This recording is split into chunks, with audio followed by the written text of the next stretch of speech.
Sengoku has been a Marine for so many years, how could he have seen such a scene? Not only the headquarters and branches, but also the students of the military academy. So many protested and demanded the release of Zephyr and Victor. Tuk tuk. At this time, there was a knock on the door. Come in, Sengoku said. Mozambique Vice Admiral walked in with a letter in his hand. Marshal, here is their letter to you. Mozambique handed the letter to Sengoku. Sengoku opened the envelope, took out the letter, and began to read. After reading the contents of the letter, Sengoku's face was very ugly. The letter made several demands. First, the unconditional release of Victor, Zephyr et al. Second, make a public apology in the newspaper. Third, disclose the reason why Aokiji left Marine. Fourth, Sengoku resigns, leaving aside the release of Victor, Zephyr et al. Sengoku can't do just the last three. In the joint letter, it also stated its position. If the headquarters cannot meet the demands, there will be strikes and strikes. Marine has been established for 800 years. It was the first time such a strike had happened. Go on strike? The military academy has only been established for a few years. Sengoku grimaced, make a list of the leaders. Yes. Mozambique went to do it immediately. Sengoku wanted to know who was leading the charge. He didn't believe it anymore, he still couldn't solve the current problem. Soon, Mozambique will be back. So fast? Sengoku was taken aback. He did not expect Mozambique to be so efficient. Marshal, this is their joint name. Mozambique took out a piece of cloth with names written all over it. From the ground up. The front position says Akainu, Huashaoshan, Flying Squirrel, Gumir. Sengoku didn't want to watch it. Sure enough, what to be afraid of?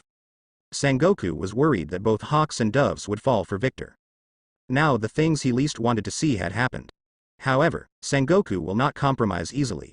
He is Marshal Marine, the Emperor of the Sea who rules the world. Work normally, ignore. Sengoku said to Mozambique. Yes. Mosambia nodded helplessly. Saboti Archipelago. Inside Victor's villa. 3 days have passed, and Victor still hasn't come back. The newspapers also carried news of the Marine infighting. However, there is still no reply from the headquarters. This made Stella and the others anxious. Their hearts are all on Victor, so caring is messy. Stella contacted Robin many times, but Robin just told them to wait. As for what to wait for, Robin still wouldn't say it. After 3 days, should we wait another 3 days? Moreover, Stella wanted Robin back, but Robin was nowhere to be found. At this moment, in a bar in the Saboti archipelago, Robin came to the bar for a drink. At this time, there is only Robin in the bar, and 2 bartenders. Although wearing a mask, she has a curvy figure and is a beauty that attracts men's attention. At this time, a man came to Robin's side. When the bartender saw the man, he wisely left. The man said, I heard that you have a big deal and want to talk to me? Robin put down her wineglass, gracefully took out a cigarette, she smoked and said, about the inside story of Aokiji leaving Marine, how much do you think it is worth? How do I judge the authenticity of the intelligence? The man smiled slightly and asked. Robin said, it's currently exclusive, you can sell it for a good price, and there are many people who want to get it. The man looked at Robin, hesitated for a moment, and said, how much do you want? Robin said, 2 billion Baileys, 2 billion? The man was a little surprised, he murmured, this is not cheap. Robin said, President, this amount of money is nothing in your eyes. You. The man looked at Robin, he didn't expect Robin to know his identity, who are you? Does the president think 2 billion is still expensive? Robin asked next. 2 billion, deal. The man replied. After speaking, the man took out the checkbook and wrote 2 billion on the check. After receiving the check, Robin said, in Punk Hassan, the latest experiment of the world government is frozen. Based on the blood factor, the research of the strongest weapon is carried out, including the giant human body and the research of man-made devil fruit. After speaking, Robin got up and left. Blood factor? The strongest weapon? Human body gigantic? Artificial devil fruit? They're going to be crazy. Hearing this, the man chuckled, raised his hand, and rang the bell on the table. At this time, outside the bar, Robin had just stepped out of the bar when her observation hockey sensed someone was following him. Robin tightened his coat and walked into a dark alley. At this time, 2 men followed in pursuit. However, as soon as they entered the alley, they found that the alley was empty. Click. Click. News reporters came after hearing the news, and they set up cameras in front of the Marine fort in Marineford. Soon, news of Marines sit-in in front of the headquarters spread all over the world. It is said that family ugliness should not be exposed. It's all right now, and the world knows about it. Sengoku looked at the newspaper, angrily tore it to pieces, and fed it directly to the goat. New World, aboard the Moby Dick. Whitebeard almost burst out laughing after reading the newspaper. Kulalala. Whitebeard has been a pirate for so many years, and has dealt with Marine for so many years. It's the first time I've seen something like this happen to Marine. The former Admiral, now the headmaster of Marine Military Academy, was sent to Eni's lobby. The current Admiral was sent to the Gendarmerie for investigation. The Vice Admirals at Naval Headquarters went on strike, and the students at the Military Academy went on strike. Dad, will Sengoku compromise? Marco asks Whitebeard. Whitebeard managed to hold back his laughter, and he waved his hand. I don't care if he will compromise, I just know that there is no Marine to bother us recently. Ha ha ha. Hearing what Whitebeard said, Joes and the others laughed. At the same time, Charlotte Linlin also finished reading today's newspaper. Mama, Charlotte Linlin laughed, and from the look of joy on her face, one could guess that she was about to do something bad again. After seeing Charlotte Linlin's reaction, Longbread said, Linlin, what do you mean? Charlotte Linlin said, I heard that there is a technology in the Marine Science Corps that makes people huge. Taking advantage of the internal strife in Marine, we just found an opportunity to get it. Parasparrow and others hurriedly said, Mom is wise. Charlotte Linlin said proudly, Marine has no time to care about us now. At the same time, Wanokuni, Kito, our chance is coming. Kaido just received some news. Rumor has it that Marine is making devil fruit. Kaido asked Quinn, and Quinn believed that the rumors were probably true. Because Vegapunk has this ability. Therefore, seeing the internal strife in Marine, Kaido also wanted to take advantage of the fire. Jin. Kaido looked at Jin and said, you go to Punk Hazard first. Punk Hazard. Since Aokiji froze the island, except for the science troops who were frozen into ice sculptures and the science class. Everything else was frozen hard. However, the world government has no plans to restart the laboratory. There are two reasons. First, because this experimental base has been exposed, it is safer to build another experimental base. Second, all equipment in the experimental base is frozen. The thickness of this ice is not at the level of the frozen science troops and science classes. Aokiji freezes the science class and science troops, just frostbite them. As for the equipment and materials of the freezing experiment base, the freezing ice is too thick. If it is broken by brute force, it will damage the equipment and the material. It's just that Marine will still be stationed here until the new laboratory is completed. At the pier, several Marines gathered together, shaking and rubbing their hands. Aokiji not only froze the entire island, but turned Punk Hazard into Winter Island. The current Punk Hazard is white as far as the eye can see, and the temperature is kept at around -50 degrees. Ordinary soldiers still feel cold even if they wear antifreeze clothing. Is there any smoke? It's over. And yours? It's over too. Who still has wine? Be patient, there will be a supply ship in 2 days. If I can be transferred, I won't stay here. I don't care what I want. Wait. Marshal Sengoku has no time for us right now. Science classes have been evacuated. The troops currently stationed at Punk Hazard are the Tay Battalion of the Science Corps. Because the science class was withdrawn, the supply of materials became untimely. This can't be helped. In the eyes of the high level, the treatment of these low-level soldiers is not within the scope of consideration. Huh? I'm sleepy. At this time, a soldier yawned. In a world of ice and snow, people are always prone to sleepiness. Go to sleep, come back and change us, said another soldier. While the soldiers were chatting, they didn't notice a shadow flying by. A black pterosaur spread its wings. After hovering in the air, it chose a landing point. Immediately after landing, it began to observe the Marine on the island. There are not many Marines on the island. Even if he is alone, he can solve it. Just when Jin was about to act, he spotted a pirate ship approaching. From the flag of this pirate ship, did these guys get the information too? Jin frowned, looking at the big O pirates that were approaching rapidly. In the eyes of the world, maybe Kaido is a lunatic. However, Jin and Kaido both had an unforgettable experience. Therefore, Jin and Kaido are careful about certain things. This time at Punk Hazard, Kaido privately told Jin to keep a low profile as much as possible. It's best to kill all the enemies before they react. However, the Big O pirates really don't know how to write fear words. Just so swaggeringly close. Sure enough, Marine found the Big O pirates. Quickly, notify the headquarters. Big O pirates invade Punk Hazard. The Marines immediately became alert. Simultaneously, sirens sounded at Punk Hazard's lab base. Do not waste time. Kill all Marines. As the commander of this mission, Parasparrow issued a combat order. Yes. Understood. A kind of brother and sister shouted in unison behind Perisparrow. In order to ensure the success rate of the operation. This time, Charlotte Linlin sent elites here. Not only the eldest son Charlotte Perisparrow, there is also the second son Charlotte Katakori, the third son Charlotte Dafu, and the fourth son Charlotte Owen. The fifth son Charlotte Te Opera, the sixth son Charlotte Conte, the seventh son Charlotte Cadans, the eighth son Charlotte Cavalet, the ninth son Charlotte Te Gala, the 10th son the son Charlotte Cracker, the 11th son Charlotte Zickert, the 12th son Charlotte Newsturdy, the 13th son Charlotte Ba Carldy, and so on.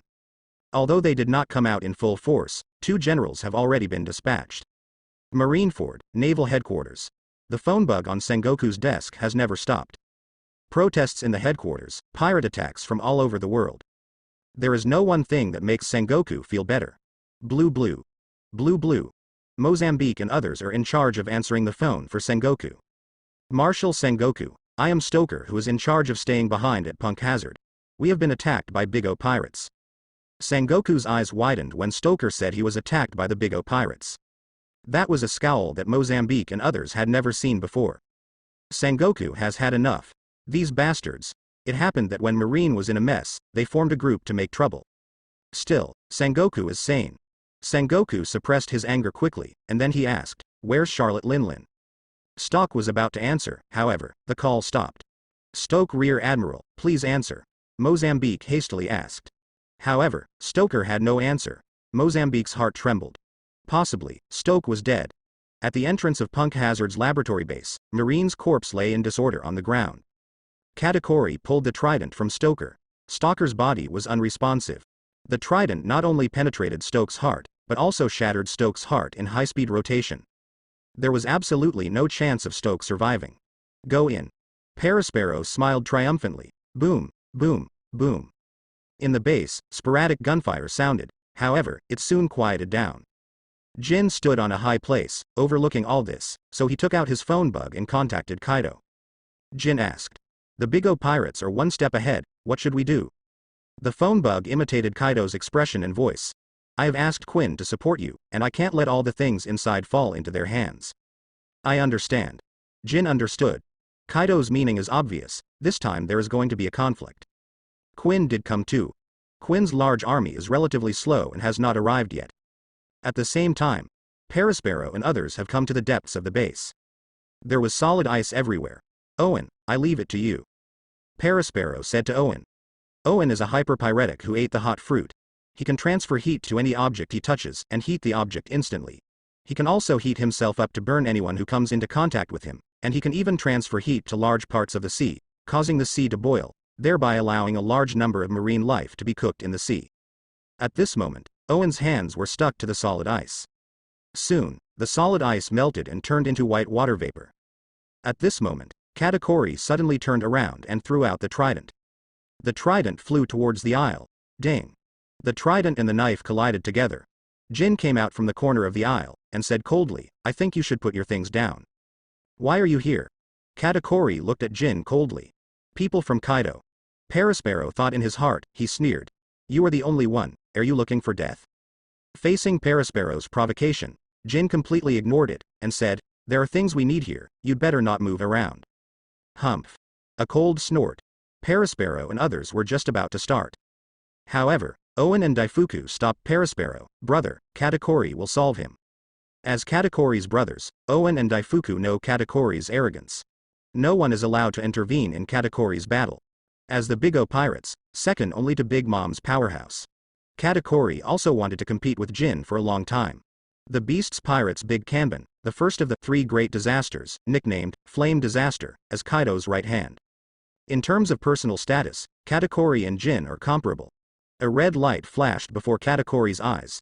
The killing intent boiled in the blink of an eye. In an instant, Katakori stabbed at Jin. The trident directly pointed at Jin's face. If stabbed, Jin will be headshot. However, Jin's observation hockey locked onto Katakori, and after Katakori's killing intent, Jin was ready. Jin was seen flying backwards, opening the distance from Katakori. Emperor Yan. At the same time, a ball of fire appeared in Jin's left hand. As a Lunaria tribe, Jin can generate flames on his body. Whether it is in human form or in pterosaur form, its body is burning with flames. The fireball flew towards Katakori. Katakuri is a special paramecia, a person with waxy fruit ability. It can turn the body into a glutinous rice ball, and has various abilities such as changing the physique, freely changing the shape of the body, manufacturing substances, and storing items. Being able to freely change the shape of the body, elongate and become larger, is quite similar to rubber fruit's ability. However, Mochi is afraid of fire. Because glutinous rice is relatively viscous, after being heated, the water molecules in the glutinous rice dough cannot evaporate quickly, and expand rapidly in a hot environment, and it is easy to burst. At the same time, when the glutinous rice balls touch water, they will also lose their stickiness. Although Jin has never fought against Katakuri, they both hang out in New World, and they both know each other's abilities. However, Perospero and others were laughing. They weren't worried about Katakuri at all. Baked rice cakes. I saw Katakuri turning the upper part of his hand into a rice cake, wrapping around armament hockey, and hitting the fireball. During this process, the rice cake fist is compressed while being wrapped in hot air, and then blasted out like a bazooka. As the second member of the Big O Pirates, of course Katakuri knows the pros and cons of no fruit. Since glutinous rice will expand when heated, or even explode. Then let him blow it up. Katakuri took advantage of this characteristic and developed the move of baking mochi. This trick can be used as a melee attack or as a long-range attack. As a ranged attack, it has a very long range. In the original plot, its speed is better than Luffy's Ape King Spear, and its power is comparable to that of the Ape King Spear. Boom. Katakuri blasted a big hole in the laboratory base with one blow. The smoke filled the air, but saw a pterosaur rushing out. At this moment, the flame on Jin's body disappeared. So fast. Perospero and the others frowned. Jin not only dodged the attack, but immediately fought back. Katakuri discovered one thing. The flames on Jin's body disappeared. The characteristic of the Lunalia tribe is that when the flame disappears, their speed will be greatly increased, but at the same time their defense will also decrease. Jin knew this, so he took advantage of his own characteristics and used acceleration to avoid attacks. In the battle with Jin, once the enemy can't react in time, he will be caught off guard by Jin. Pill-Bow Emperor. Jin used his body transformed into a pterosaur to dash forward at an extremely fast speed, and spread his wings to strike Katakuri fiercely.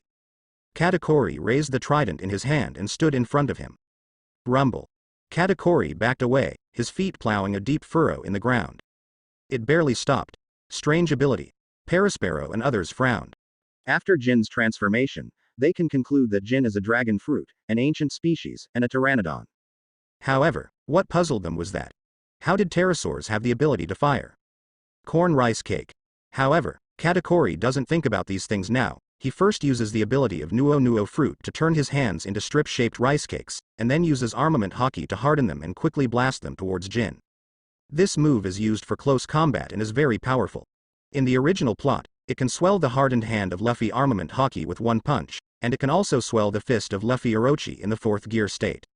Melee? Katakuri has never been cowardly. Since it's going to be straight, let's go straight.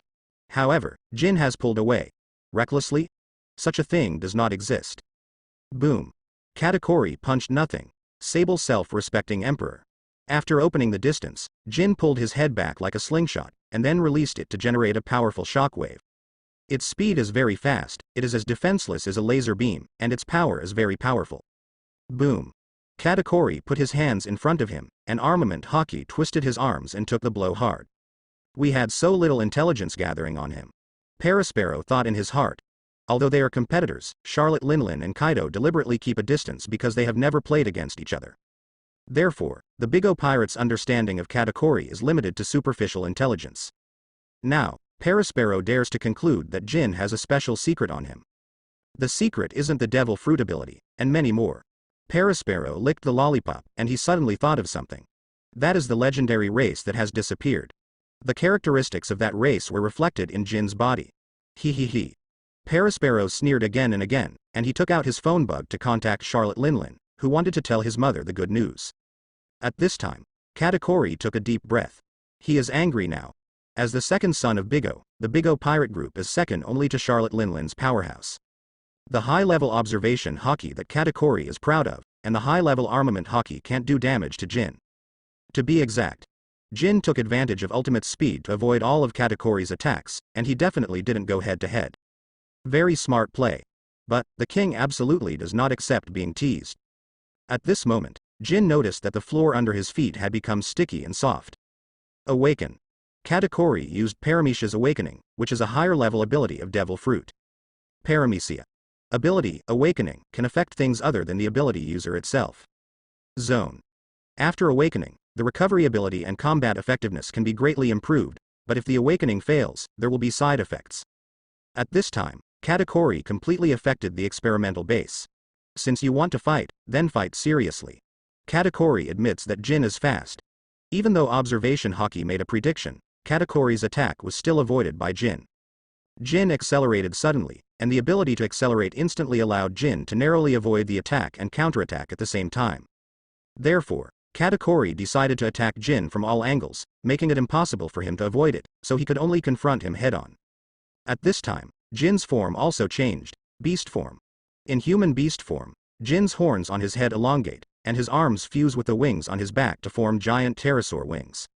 Not only can it emit powerful wind blades, but it also has the speed and strength of a pterosaur. If you want to fight, do your best. Mobile glutinous rice balls. This is a trick that only friends can use when they are in the awakened state. I saw Katakuri assimilating the entire ground into glutinous balls. At the same time, Charlotte Linlin and Kaido are on the phone. Charlotte Linlin lay on the ground, sneered and said, "Kaido, did you send someone to hinder me?" Hearing this, Kaido said without giving in, "Linlin, my people landed on the island earlier, and you are hindering me." Mama. Is this a first come, first served thing? Kaido, don't forget, you owe me a debt that will never be repaid. While talking, Charlotte Linlin was munching on the desserts brought by the chefs. Kaido frowned and said, "Then what do you want? I told you in advance that I will not back down." Kaido now takes a stand. He is very interested in man-made devil fruit. If he could get them, he would be one step closer to world domination. Kaido, I just want to get what I want, mama. I can never get what I want. Kaido, you know I'm not kidding. If you hinder me, you know the consequences. Charlotte Linlin starts threatening Kaido. Both Charlotte Linlin and Kaido were former members of the Rocks Pirates. Charlotte Linlin also took care of Kaido. In the Battle of the Valley of the Gods, if Charlotte Linlin hadn't handed Kaido the fish fruit and dragon form, Kaido might not have been able to escape Marine's encirclement. Kaido was silent for a few seconds. During these few seconds, his brain was spinning rapidly, and then he asked, "What do you want?" Charlotte Linlin said, "First heard that Marine is conducting an experiment that can make the human body gigantic." Hearing this, Kaido said, "What I want is different from what you want. I will give you what you want." Mama. Charlotte Linlin laughed and said, "Kaido, that's it, let's get along as we used to." Blue. Quinn led the fleet and was heading towards Punk Hazard at the fastest speed. After hearing the call of the phone bug, Quinn picked up the phone. "It's me." Phone bug imitates Kaido's expression and voice. Quinn asked, "Brother, what's the matter?" Kaido said, "When it comes to Punk Hazard, we only take what we want, and don't conflict with Bigo people." "I understand." Quinn nodded. When Akainu arrives at Punk Hazard, the Bigo pirates and the Beasts pirates have evacuated. The Marines found only the bodies of the soldiers of the Science Corps in the base. Akainu said, "Report the situation to the headquarters." Akainu came to Punk Hazard under the orders of Sengoku. Although Akainu did not support Sengoku, Sengoku told him that if the pirates got the weapons of the Science Force, the harm to the world would be unpredictable. Therefore, Akainu rushed to Punk Hazard immediately. But, he was still late. The pirates took away everything in the experimental base. Even the machines were dismantled. "Pursuit?" Jonathan asked Akainu. Akainu shook his head. Although Akainu hates pirates, but with his current combat power, it is not enough to get things back. Gendarmerie. Victor is sitting in his office drinking tea. At this time, a door opened on the wall of the office. Lu Chi came out of the door, and he came to Victor. Lu Chi said, "Master Victor, according to your instructions, the matter has been completed." "Yeah." Victor nodded. "Announce what happened to Punk Hazard, and get rid of Eni's lobby." "Yes." Lu Chi turned around and walked in through the door on the wall. "What should we do now?" Victor smiled slightly. He is now looking forward to Sengoku's reaction. It must be worse than eating flies. Sengoku couldn't even dream of it. Even if Victor stayed at the military police department, it would make Sengoku extremely uncomfortable. It's always daytime at Eni's lobby. In order to maintain sleep, everyone can only rest according to the prescribed time. On this day, Zephyr was about to wake up. Suddenly, Zephyr froze for a moment. Zephyr looked over at Yoro's bed. Yoro was motionless, his body was stiff, and he was not breathing. "Died." Zephyr clenched his fists. The shock brought to him by Yuro made him question his own justice. Did he do it right, or did he do it wrong? Zephyr is not stupid, he will judge the good and evil of others by himself. Yuro was absolutely not lying. However, such an honest young man just disappeared. If there is no heavenly gold, if there is no squeeze from the celestial dragons, Yuro will not be a revolutionary army. Who is the real evil? Does the justice he insists on have any meaning? Zephyr reflected a lot. During his days in captivity, Zephyr had many thoughts. Unlike Zephyr, Sengoku didn't question his own justice, let alone the world government. However, Sengoku must now stand up and uphold the justice he has enforced. Because today's newspaper published the news that the Big O Pirates and Beasts Pirates attacked the Science Force. On Marine's territory, the Big O Pirates and the Beasts Pirates actually fought. Blue blue. Blue blue. Sengoku picked up the microphone irritably. The phone bug imitated Sora's voice and expression. Sora said to Sengoku, "Remember what I told you?" "Of course I do," Sengoku replied. Kong said seriously, "Since you still remember, then have a good talk with Victor. What is the difference between the current order of the sea and the loss of control? Little pirates all over the place are making troubles. The monsters of the New World have snatched the technological products of the world government under Marine's nose. The threat of the Revolutionary Army is also growing. The Army believes that all the responsibility for this must be attributed to Marine. If the Marine can manage the sea well, the Army will not be under so much pressure." In short, Sora, as the commander-in-chief, now has to stand up and urge Sengoku to figure out the inside of Marine as soon as possible. However, Sengoku doesn't want to solve the problem. The problem is how to solve it. More and more Marines are protesting in Motobu Square. If we release Victor and Zephyr now, wouldn't that be a compromise to them? What's more, if you want to release people, you also need an order from the world government. Gendarmerie. I've heard that you were doing well in the Gendarmerie. I didn't expect it to be better than I imagined. Sengoku walked into the minister's office. He looked at the decoration in the room, and at the unfinished food on the table. Red wine, steak, foie gras, caviar, deep-sea fish sashimi. This guy eats really well. Look at the furniture in the office.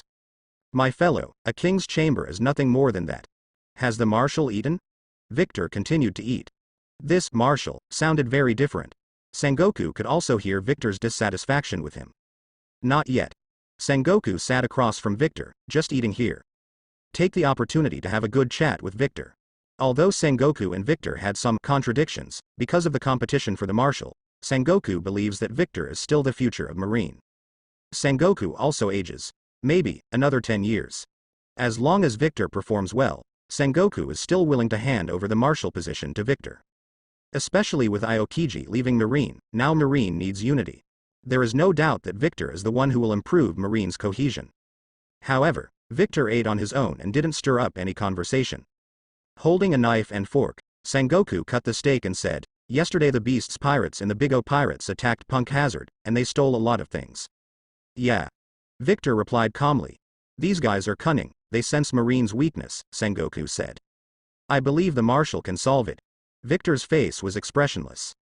Seeing Victor's attitude, Sengoku knew that today's conversation would not go well. So, Sengoku sighed and said, "Are you still dissatisfied with the handling of world government?" Sengoku is ingenious. The implication is that the 5 elders want to punish you, not me. Hearing this, Victor shook his head and said, "I obey the orders of the world government." Sengoku said, "I will apply to the 5 elders and let them resume your duties as soon as possible." Of course, it was within Victor's expectation that Sengoku would say that. Now Sengoku has a step down. It wasn't that he wanted to come, it was Kong who forced him to come. Sengoku continued, "I will also find a way to deal with Zephyr's problem." Victor said, "I obey the orders of the world government. Okay, I still have something to do, I need to go back to the headquarters first." After Sengoku finished speaking, he got up and left. Victor hummed. Sengoku leaves the military police department. Victor's attitude is very cold. Relations between the two sides show no signs of warming. See Circle Calendar 1512. After a 2-month investigation by the Minister of Gendarmerie, many Marine generals headed by Victor finally resumed their duties. Victor walks out of the Gendarmerie. Akainu and others were already waiting for him outside. Victor raised his left hand and closed it into a fist. Akainu also clenched his fist and bumped Victor. The reporters waiting outside picked up their cameras and started snapping.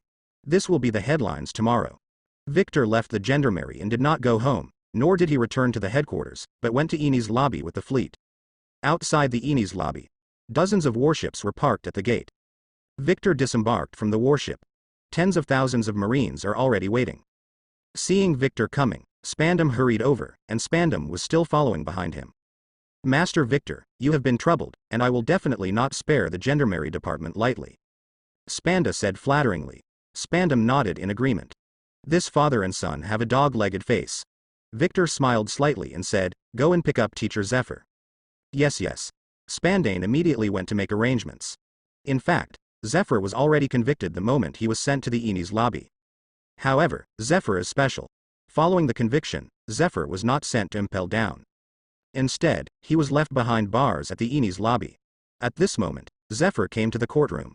In the courthouse, the guilty jury and the 3 presiding judges, Baskerville, were already waiting. Holding an iron chain, the word guilty is engraved on his left arm, and the common catchphrase is guilty, guilty jury. Today they shouted, innocent, innocent, innocent. Zephyr came to court. The 3-headed Baskervilles delivered the verdict, acquitted. This is just a formality. It was the same way Zephyr was sent in, and it was the same way it left. However, Zephyr became the first person to enter the Eni's lobby and, on the premise of being convicted, be able to change his sentence. Zephyr went from the courthouse, through the empty courthouse, and then from the main island to the former island. At the gate of Maijima, a crowd of people could be seen. Teacher, we are here to pick you up. Victor went up to meet him and said to Zephyr. Click, click, click, click, click, click. Wright took a camera to capture this historical scene. Propaganda is not only to the world, but also to the inside of Marine. As soon as Victor left the military police department, he came to Eni's lobby non-stop to rescue his teacher. This image of emphasizing love and justice is deeply rooted in the hearts of the people. After Victor sent Zephyr back to the military academy, he brought all the Marines back to the headquarters. Marineford, Naval Headquarters Square. The 100,000 Marines were divided into 2 large blocks, and a total of 10 small blocks, waiting for Victor's return. Victor passed through the middle, stepping on the red carpet and walking towards the main fortress. Akainu followed behind Victor, like the return of a king. At this moment, Victor raised his left hand and made a fist. 100,000 Marine raised his left hand at the same time and clenched his fist. Victor shouted, for the blue and pure sea, for the blue and pure sea. For the blue and pure sea, for the blue and pure sea. 100,000 Marines shouted loudly, and the sound waves went straight into the sky. Victor paused, his eyes falling on Sengoku's office window. Sengoku was behind the window, watching him through the window. Justice, shouted Victor. Justice, justice, justice. Hundreds of thousands followed suit. See Circle Calendar 1512. After Victor left the Gendarmerie, Victor immediately made 4 suggestions to the ministry. The first is the establishment of the Marine Rights and Interests Protection Association, with Victor as the president and Akainu as the vice president. The Doves and Hawks in the headquarters, as well as Victor's most ardent Blue Ocean Club, all sent people to participate. The job of the Marine Rights and Interests Protection Association is to protect the rights of Marines. If you encounter unfair treatment, you can appeal to the Marine Rights and Interests Protection Association at any time. The Marine Rights Protection Association will respond to the appeal within 30 working days. The second is to apply to the headquarters to increase the military budget and increase the income of the middle and lower levels, especially the grassroots officers and soldiers. The third is to increase Marines' vacation, so that Marine can return home to spend time with her family. The fourth is to increase the military expenditure of the G1 and G5 branches, expand the size of the 2 branches, and pave the way for stabilizing the order of the New World. The first is to tie the Doves and Hawks together and fuse them together. Articles 2 and 3 seem to be improving welfare, but in fact, it is not just as simple as improving welfare. Because Marines' military expenditure comes from the world government. This means that the world government needs to increase more military spending. Moreover, once Marines' holidays increase, it is necessary to adopt a rotation system. The premise of taking a rest is to have more Marines. Rule 4 is much simpler. This is completely put forward to cater to the Hawks. As we all know, Hawk faction can't wait to go to New World now and get rid of all the pirates in New World. Therefore, Victor proposed to expand G1 and G5, which in the eyes of the Hawks is to prepare for New World. The 4 suggestions can actually be briefly summarized. That is to cater to all Marines and further improve their prestige. As for whether the world government and the headquarters will agree, that didn't matter to Victor. In Victor's previous life, he saw many foreign leadership elections. Before every election, Those candidates shouted the election manifesto in a hype. In the end, not even one came true. However, they were elected. Victor is not currently campaigning, he is just using elections to increase his prestige. Win as many friends as possible while weakening enemies. Mariajoy, Pangu City. Smoking on his cigar, he looked at Victor's 4 suggestions. Sengoku sat in front of Sora. What do you think? Sora asked casually. Sengoku took a puff of his cigarette and said, what kind of security association he wants to set up, and the expansion of G1 and G5, these are all fine.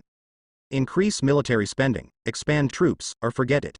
Kong shook his head and said, 5 elders will hardly pass, not to mention, the science troops burn so much money every year. Technology research requires time, energy and money. Although the world government has been exploiting the world government is not that rich. What's more, the world government has been wary of Marine being too powerful. What if Marine gets out of control?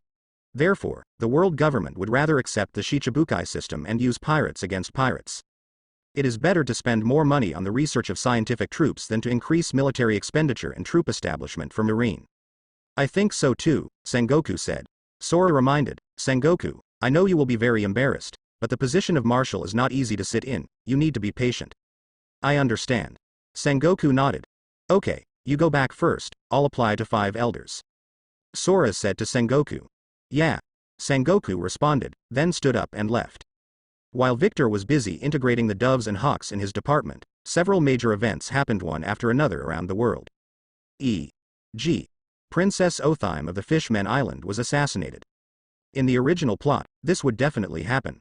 Because in the eyes of Murlocs, Otahime is a traitor. You must know how much hatred Fisher Tiger's death brought to the Fishmen Island. This hatred will not be easily erased. However, Otahime's death this time was a little different. Because Otahime was assassinated in the human world. The enemy has used a sniper gun. In front of Musgard-san, Otahime was shot dead. Holy Musgard was furious, because Mousegard-san has already regarded Othime as a benefactor. Therefore, Musgard-san immediately asked Marine in the army to investigate this matter together, and the murderer must be caught. However, so far, nothing has been gained. Victor is not in a hurry. In other words, let the bullet fly for a while. It is said that hatred is a double-edged sword. However, in Victor's eyes, as long as the hatred is well utilized, infinite power can be easily produced. When Victor returned to the villa, a special guest was already waiting for Victor in the villa. It was Doflamingo who came, in the original plot. At this time, Doflamingo had succeeded in his conspiracy to steal the country, replacing the royal family of Liku as the ruler of Darius Rosa. In fact, Doflamingo is ready. He already has a way of taking and stealing the reign of Darius Rosa. Only, Doflamingo didn't do that. He needs to ask Victor for instructions. This is respect for Victor. When Victor is in the study, Doflamingo looks through the window and sees a masked boy. The boy's back is somewhat familiar. The boy is practicing swordplay, and it can be seen that the boy has put in a lot of effort in swordsmanship. It was just that when the boy faced Kuina, he was easily defeated by Kuina in just a few rounds. To be exact, Kuina also released C. If the boy was really to be defeated, Kuina needed only one sword. You need to stay calm. If you can't stay calm, you can't focus and it won't do you any good. Kuina reminded the boy. Under the mask, the boy gritted his teeth. He was so desperate for revenge. Obviously the enemy is in the study not far away. Kuina's sword skills attracted Doflamingo's attention. At this time, Victor said, "Is there something you are here this time?" "Master Victor." Doflamingo said, 900 years ago, the family that ruled the kingdom of Darius Rosa at that time was the Don Quixote family. It was only because of some special reasons that the Don Quixote family became the king of Darius Rosa. So? Victor asked calmly, smoking a cigarette. "I want to get Darius Rosa back," Doflamingo said. After hearing the words, Victor said, "Are you sure?" Doflamingo said, "Master Victor, I have waited too long for this day." "Well, then you can do it," Victor said casually. "Yes." Doflamingo finished, and was about to turn to leave. Before he left, he looked at the boy again. At this time, the boy and Sabo practiced gymnastics. In the original plot, it didn't take much effort for Doflamingo to capture Darius Rosa. Still, Doflamingo is wary. After all, King Liku is still a good person. In order not to cause unnecessary public outrage, Doflamingo used Granu's ability to turn King Riku and those who tried to resist him into toys. Now that Doflamingo has Victor as his backer, he is naturally more courageous. Now that he has dealt with Victor, it will be no problem to capture Doris Rosa. Let go of your hands and feet, and you're done. In the future, Doflamingo will build a casino in Doris Rosa, conduct slave trading, and at the same time, conduct arms production. Compared with King Liku, who can't even afford 10 billion Baileys, Doflamingo is much better at making money than King Liku. See Circle Calendar 1513. The sun was shining brightly and the weather was mild. Although he experienced a lot of unhappy things last year, Zephyr returned to his job after returning to the military academy. Be a good teacher and do your best to nurture the future of Marine. This day, it is the annual internship period again. Zephyr leads the Marine practice ship out for practice. Ain, Binz and others were on board, their faces were full of curiosity. This is their first time out on a mission. This time the task is to go to the 85 branch, and the task time is 3 months. During these 3 months, they have to complete many tasks such as daily patrols, searching for pirates, and maintenance of ships. As long as you pass the 3-month internship, you can go to various troops. Although there is still a 1-year internship period, after leaving the army, he is basically a real soldier. Marine 85 branch. The branch base chief is called Green Ham. Ham is 29 years old this year. He was admitted to the military academy at the age of 20 and spent 6 years as a colonel. Speaking of it, this speed is not too slow for ordinary people. Ham also knew how much he weighed. His goal of joining Marine is very clear, which is to make money. Ham's hometown is in West Blue, and he has seen how Marines make money since he was a child. Therefore, Ham joined the Blue Ocean Club as a matter of course, and through the relationship of the Blue Ocean Club, he successfully got into the colonel. If it goes further up, I'm afraid it won't work. Moreover, under normal circumstances, if you can't make it, you will be transferred to a civilian position. Fortunately, there are still 2 years in office. In the past 2 years, I have made more money, and then I will work as a civilian in the headquarters until I retire. After retiring, the pension fund inside the Blue Ocean Club, plus the money I saved, will have no worries about food and clothing in this life. Of course, the premise is to survive. Ham's position on himself is very clear: to live, make money, and live comfortably. Therefore, he will never make himself uncomfortable. Recently, a monster-like pirate came to his territory, and that pirate is very powerful. Ham always cleverly used the way of traveling at off-peak times to avoid head-on encounters with the monster. However, there is also good news, that is, Teacher Zephyr is here. Let Teacher Zephyr deal with that monster. As a result, Ham can easily complete his term. Teacher Zephyr. Harm took all the Marines of Branch 85 and waited for Zephyr's arrival at the pier. The internship ship docked, and Zephyr took the students to the pier. Ham. Zephyr patted Ham on the shoulder after seeing him. When I received your letter last year, I wanted to come and see you. Although Ham is a bastard, he is very good at being a man and respects his teachers, which he learned from Victor. Victor made money, but Victor got the appreciation of Zephyr. Why? Because Victor values love and justice. Ham, too, followed suit. Teacher, you have worked hard all the way. I have prepared meals that you like to eat. They taste the same as the military school cafeteria. As Ham said, he led Zephyr and others to the base cafeteria. The dishes in the cafeteria of the base are specially arranged, and they are all the same dishes as those in the military school cafeteria. Normally Ham would not eat it, because he was tired of eating it. Today just caters to Zephyr. Zephyr nodded in satisfaction, and sat down to eat with Ham and others. Have you encountered any troublesome pirates recently? When he was almost done eating, Zephyr suddenly asked. After hearing Zephyr's question, Ham hesitated, but still replied, Teacher, there is indeed one. Zephyr asked, Oh? Tell me. Ham told Zephyr about the monster pirate. Every time that monster attacks ships and villages, it will never let go of a living creature. Also, the enemy is very cunning. Whenever we arrive, he has already disappeared. So far, we still have no information about him. Ham described the monster style of doing things. Zephyr was silent for a while, then said, Have you reported to the headquarters? Ham nodded. It has been reported, and the headquarters will send people to investigate in the near future. Yeah. Zephyr said, It just happened that I brought them here for an internship, and I just took advantage of this opportunity to give them more practical experience. Zephyr is worried about not being able to find a powerful pirate, so let the students have more practical experience. Well now, just as I was about to sleep, someone sent me a pillow. So, after the meal, Zephyr immediately called for Ain, Binz and the others, and assigned them tasks. Ham naturally cooperated. All 3,000 Marines are assigned to Zephyr. Including Harm himself obeys Zephyr's command. Zephyr is very pleased with Ham and thinks he is an excellent student. Although Ham's talent is a bit weaker, his spirit is commendable. Under the arrangement of Zephyr, 3,000 marine, 10 medium-sized warships with 300 people, strengthened the crews. If you find clues of monsters, immediately encircle and suppress the monsters. Bins and the others are gearing up to participate in such a large-scale battle for the first time in practice. They are all excited. Evening. Outside a village named Gretor, a tall but unproportioned man appeared. The man's upper body is thick, but his lower body is very thin, especially his thin legs. However, the man was carrying a knife and had scars all over his body, so he didn't look like a good stubble. At this time, in the village, the villagers sang and danced. Today is the local harvest festival. Villagers would pile grain together and dance around it. They prepared ale, pancakes covered with honey and cream, and fragrant bacon and smoked sausage. After the man came in, he went straight to the table full of food, and then, regardless of their obstruction, he grabbed the food and ate it. Stop. A villager went up to stop him. However, the man threw the villagers out without any hesitation. Boom.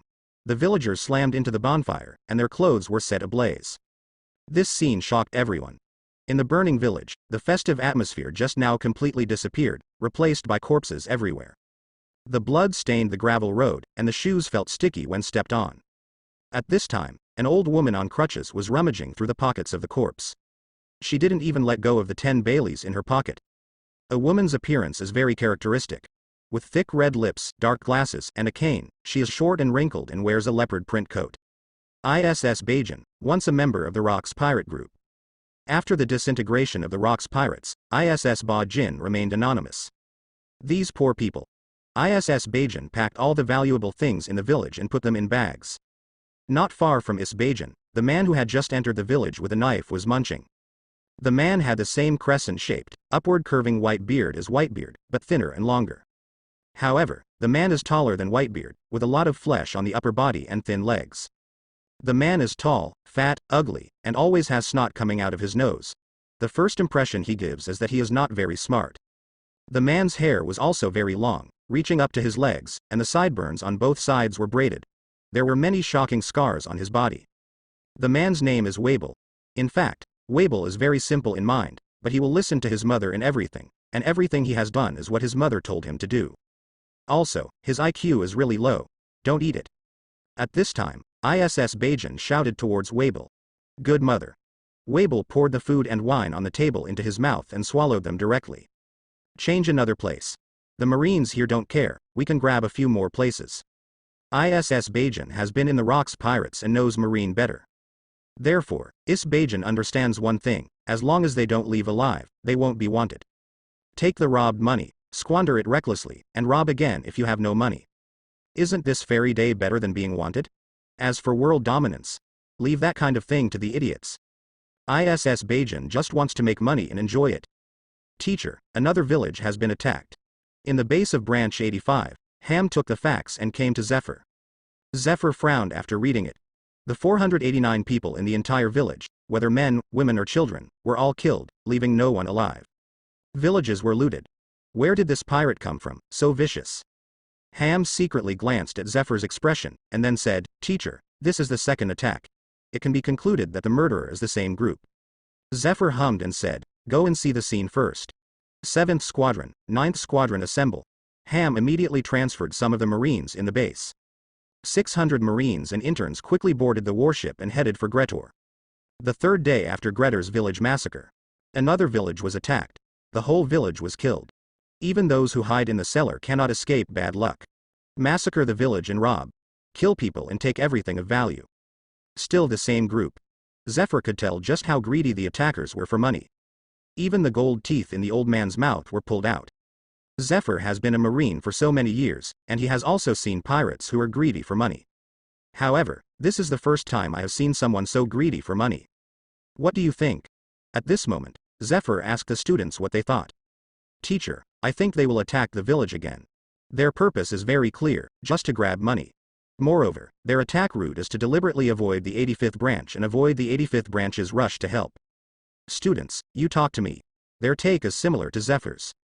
Zephyr nodded, so he said to Ham, Get the chart out. Ham spread out the charts. Zephyr marked all 85 branches, as well as the villages attacked, on the map. The other party is very careful. They don't take risks and don't want to reveal their identities, which means they're a bunch of experienced guys, Zephyr said. Yeah. Ain and the others nodded. They don't know much about these villages, and I guess they just use charts to select targets. As Zephyr spoke, he used a pen and ruler to draw a radius on the chart.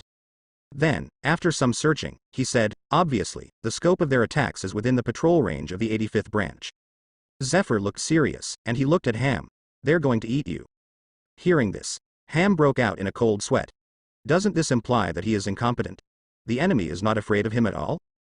Before Ham could admit his incompetence and reflect on himself, Zephyr said, since this is the case, then we are here and here waiting for them. Zephyr picked out 2 islands, which he suspected would be the enemy's next target. Facts also proved that Zephyr's judgment was correct. They did meet ISS Bajan and Wable. Marineford, Naval Headquarters. Victor is reading the newspaper. A war broke out in the Kingdom of Saguar on Kulegana Island. For Kulegana Island, and the kingdom on the island, Victor just felt a little familiar. Like, where have I heard it? Thinking about it later, Victor remembered. In the original plot, after the kingdom of West Guy on the island of Kulegana was destroyed, Mihawk took the ruins of the kingdom as his home. However, if it weren't for Mihawk's reasons, the kingdom of Seagyre would have no sense of existence. This is the tragedy of a small country. Even if the country is destroyed, not many people will pay attention to it. Not as good as the female stars of the Sabodi archipelago. The news of a female star cheating will be reported by newspapers for 3 days and 3 nights. Senior. Oh no. At this moment, Wright rushed into Victor's office in a hurry. From his flustered appearance, he knew something big had happened. Victor frowned and asked, what happened? Wright said, Teacher Zephyr was attacked by pirates and was seriously injured. Only 2 of his accompanying students survived. Victor frowned, closed his eyes, and thought to himself, is this really fate? In the original plot, the marine training ship led by Zephyr was attacked by pirates, and all the accompanying students except Ain and Binz were killed, and Zephyr's right arm was also severely injured. Senior Wright thought Victor was having a hard time right now. After all, this is bad news for them. Victor took a deep breath and said, who did it? Wright replied, it's a pirate who hasn't been wanted yet, and Mr. Zephyr doesn't know his identity. But one thing is certain, he is very powerful. Yeah. Victor said blankly, when Mr. Zephyr's injury stabilizes, follow the portrait he said to arrest that pirate. Yes. Wright nodded. Victor added, the order goes on, as long as the pirate is found, or those who match the pirate's signs and appearances, all of them will be arrested. If they resist, they will be executed on the spot. ISS Ba Jin knew that he had caused a catastrophe. She just wants to hide now. If Zephyr had known that she was here, she would never have come here. Fortunately, Zephyr had an asthma attack. Wable took the opportunity to cut off Zephyr's right hand with a knife, severely wounding Zephyr. Otherwise, it would be very difficult for Isbajan and Wable to escape. Although Isbajan is greedy for money, Isbajan knows one thing. Never provoke Marine. Marine is the real master of the sea. So what if it was as strong as rocks? Didn't it die in the hands of Marine in the end? Ba Jin only wants to make money, she doesn't want to cause trouble. Victor sent a hospital ship, which picked up Zephyr and arrived at Marineford as quickly as possible. Marineford Hospital. Dr. Fishbone examines Zephyr's injuries. When Dr. Fishbone finished checking and left the ward was already full of people. Doctor, how is Teacher Zephyr?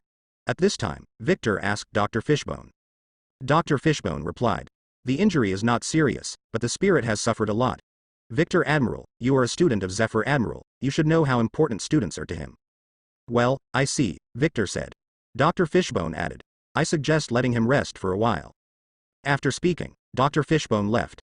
Victor looked at the people behind him, and said calmly, let's all go back first, and give the teacher a quiet environment to recuperate. Akainu, Momoshagi, T-Dolphin, Huashaoshan, Dogman, Ghost Spider, Gumir and others nodded and left in an orderly manner. Victor walked into the ward and came to Zephyr's side. Zephyr had tears in the corners of his eyes. From his breathing rate and heart rate, it can be judged that he is in a sleep state. Was it in a dream? Did you dream about the dead student? Victor came to sit beside Zephyr. He looked at Zephyr's empty right arm, then raised his hand, and gently took Zephyr's left hand. Victor said, Teacher, I will avenge them. Bajan and Wable went into hiding. Just as ISS Bajan expected, Marine began to frantically hunt them down. Ba Jin dared not show up again, because she knew how terrifying it was when Marine used all his strength. In this way, Marine searched for half a year. In the past 6 months, ISS Bajan and Wable never showed up again. Also, because of the hunt for ISS Bajin, Marine temporarily let go of the rest of the pirates. Let more pirates have the opportunity to reach the Saboti archipelago, and finally enter the new world with coding. Of course, the beneficiaries are not just pirates. During this period, the Revolutionary Army also benefited. Without Marines attacking at sea, the difficulty of transporting food, medicine, and weapons for the Revolutionary Army is all reduced. The Revolutionary Army expanded wildly in half a year. The speed of expansion has already made the member countries of the world government feel threatened. The world government has also decided to hold the World Summit next year. The Holy Land of Mariajoy, the city of Pangu, among the powers. The 5 elders summon Sengoku. Recently, Marine's personal grievances have caused the sea to be messy again. If this continues, order will get out of hand. I know what you want to say, it's because of Victor. But, he is your subordinate, and you are the Marine Marshal. If you still can't restrain him, then you are not suitable to be a marshal. 5 elders didn't give Sengoku a chance to defend himself. What they said has already made everything clear. If you can do it, keep doing it, if you can't do it, replace it. They are witnesses to how I am made his decision. Therefore, this farce can end at any time. I see, Sengoku replied. Sengoku left Pangu City, and soon, he met Kizaru. Kizaru was on duty at the Holy Land recently. Unlike Victor and Akainu, Kizaru has no complaints about the work of guarding the holy place. Anyway, whatever is arranged for him, he will do. Sengoku sometimes feels that if Victor, Aokiji, and Akainu are like Kizaru, then he will be much more relaxed. Sengoku chatted with Kizaru for a while, and then left Mariajoy under Kizaru's watch. Marineford Township, Marine Military Academy. Sengoku came to see Zephyr today. Zephyr has entered the recovery period after recuperating for a period of time. Instead of staying in the hospital, however, Zephyr resumed teaching. The scientific force has developed a new type of material, and the prosthetics made of it have high flexibility. Right after meeting, Sengoku brings good news to Zephyr. Hearing this, Zephyr didn't have much emotional reaction. Although the broken right arm is still aching, Zephyr is a tough man. After experiencing the death of his family and the death of his students, he can continue teaching, which is no longer something ordinary people can do.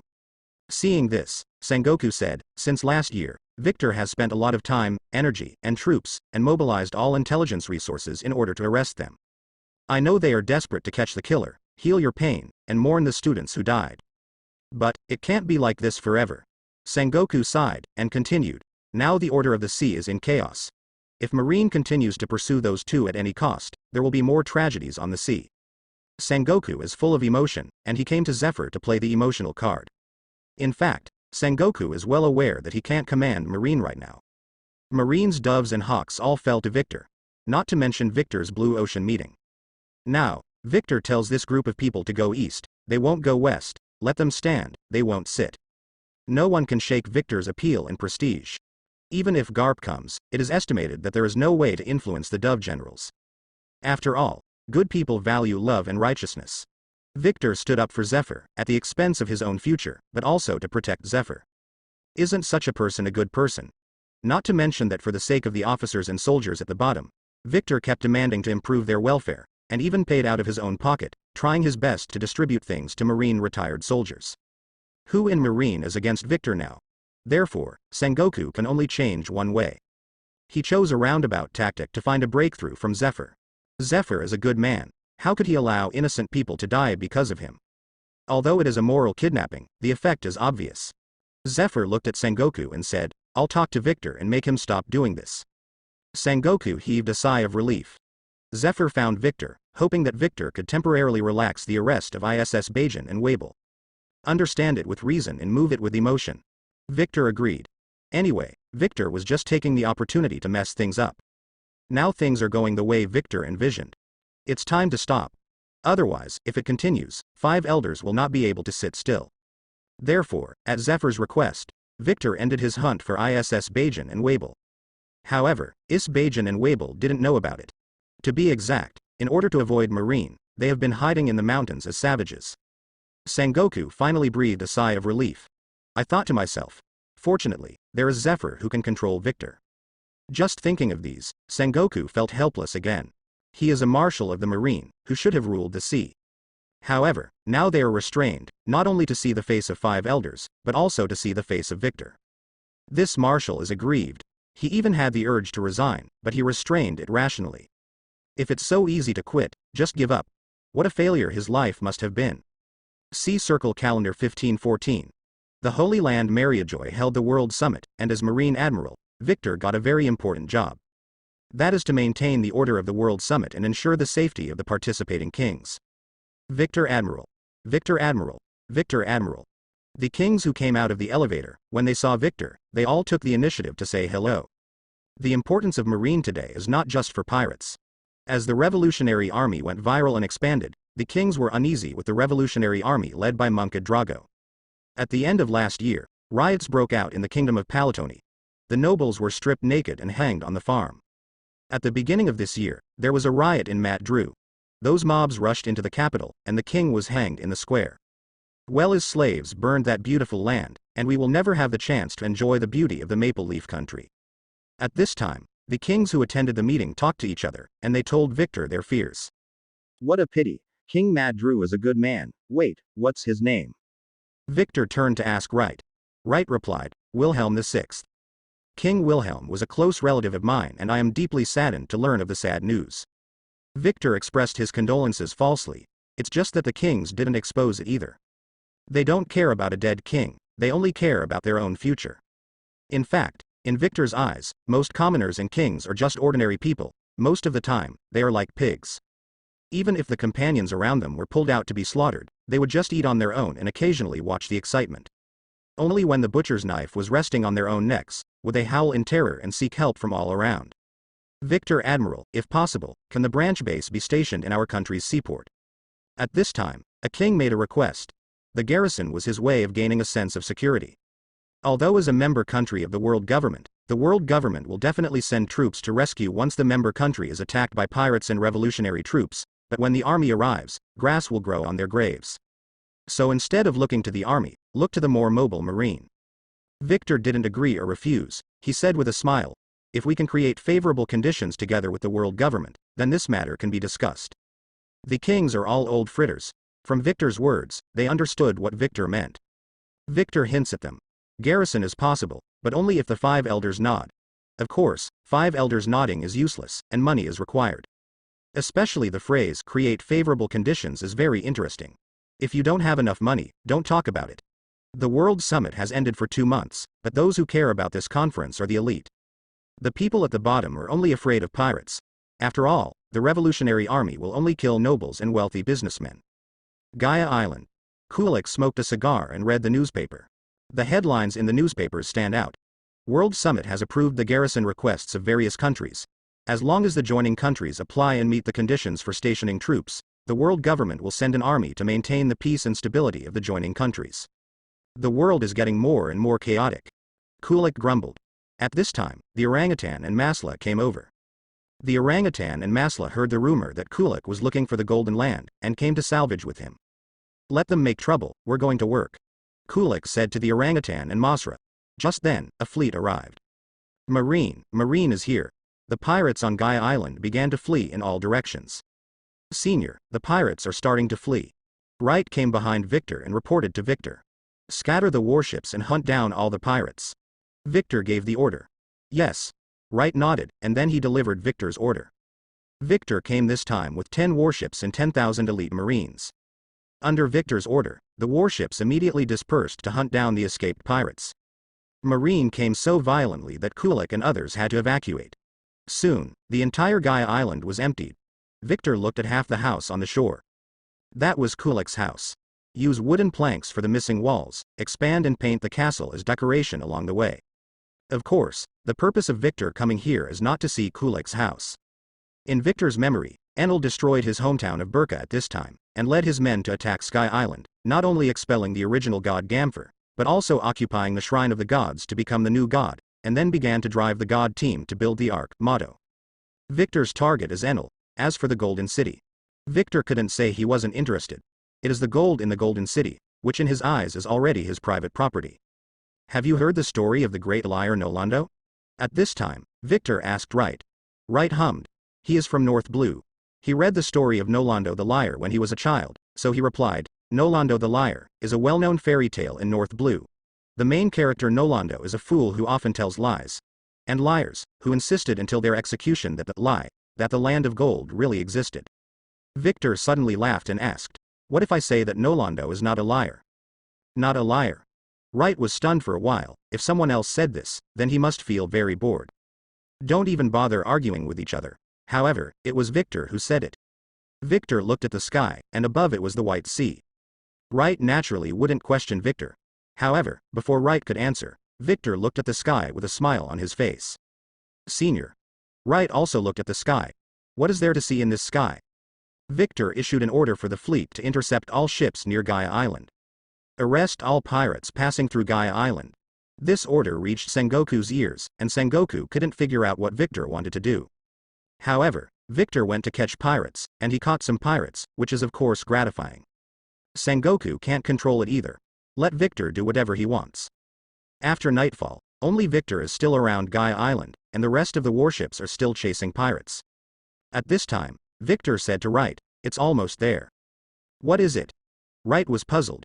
Victor asked, "Have you heard of Sky Island?" "Sky Island." Wright nodded. "When I was in school, I heard it from my classmates. They said that there are people living in the sky, so things often fall down. Sky Island is located on the Grand Line, an island that is difficult for ordinary people to reach, so many people think that Sky Island does not exist." Victor said, "What if I told you that Sky Island does exist, and there are many more?" "Senior, what you said is beyond my cognition." Wright said embarrassedly. "Then go up and have a look." Victor chuckled. "Go up." Wright was about to speak when he saw the warship leave the sea. Under Victor's control, the entire warship flew up. Victor controlled the wind, dragged the entire warship with it, and flew high into the sky. The sailors on the warship all exclaimed. Victor manipulated the wind and flew straight up. They saw the White Sea existing at 7,000 meters, which is a navigable sea formed by sea clouds in the cumulus cloud. Above the White Sea, there is also the Bye-Bye Sea above it. At this time, the altitude has exceeded 10,000 meters. The air is very thin at such a height, and the exercisability of Qinghai people here will be greatly reduced due to the lack of oxygen. Fortunately, the soldiers on the warship are all marine elites. My God, Sky Island really exists. Incredible. There are really people living on it. The legend is true. When the Marines saw the legendary God's Kingdom, they were all stunned. Because when I was a child, I heard the rumors of Sky Island. Things often fall from the sky, and even people fall from the sky.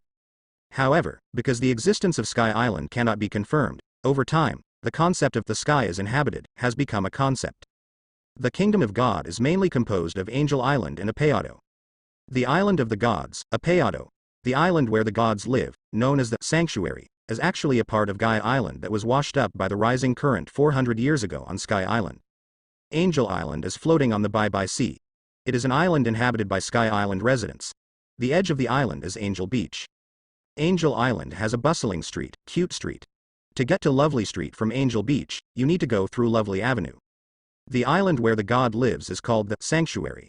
At this time, the owner of the sanctuary has changed. Enel invaded here and became the new god, people from Qinghai.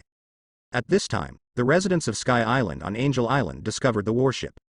Some islanders have seen the world, because they have executed some Qinghai people. In fact, there are two ways to reach Sky Island. One is through ordinary routes, and you will encounter several Sky Islands along the way from the West Sky Summit. The other is to take the soaring current called Monster Current to arrive directly, but the survival rate is extremely low. Senior, they have wings growing from their backs. Wright looked at the Sky Island people and asked curiously. Don't pay attention to them. Victor is not interested in these Sky Island residents. Yeah. Wright nodded. Land towards that island. Victor pointed to the Island of Gods in the distance and said. Yes. Wright conveyed Victor's order, and the warship sailed towards the Island of Gods. However, when the warship had just arrived at the Island of the Gods, before it landed, a bolt of lightning struck down from the sky. Everyone on Angel Island watched this scene with expressions of horror. Enel's observation hockey is strong. Anyone who tries to land on the island will be punished. What's more, this time he sensed thousands of people. Blue and white lightning fell from the sky, trying to destroy the entire ship.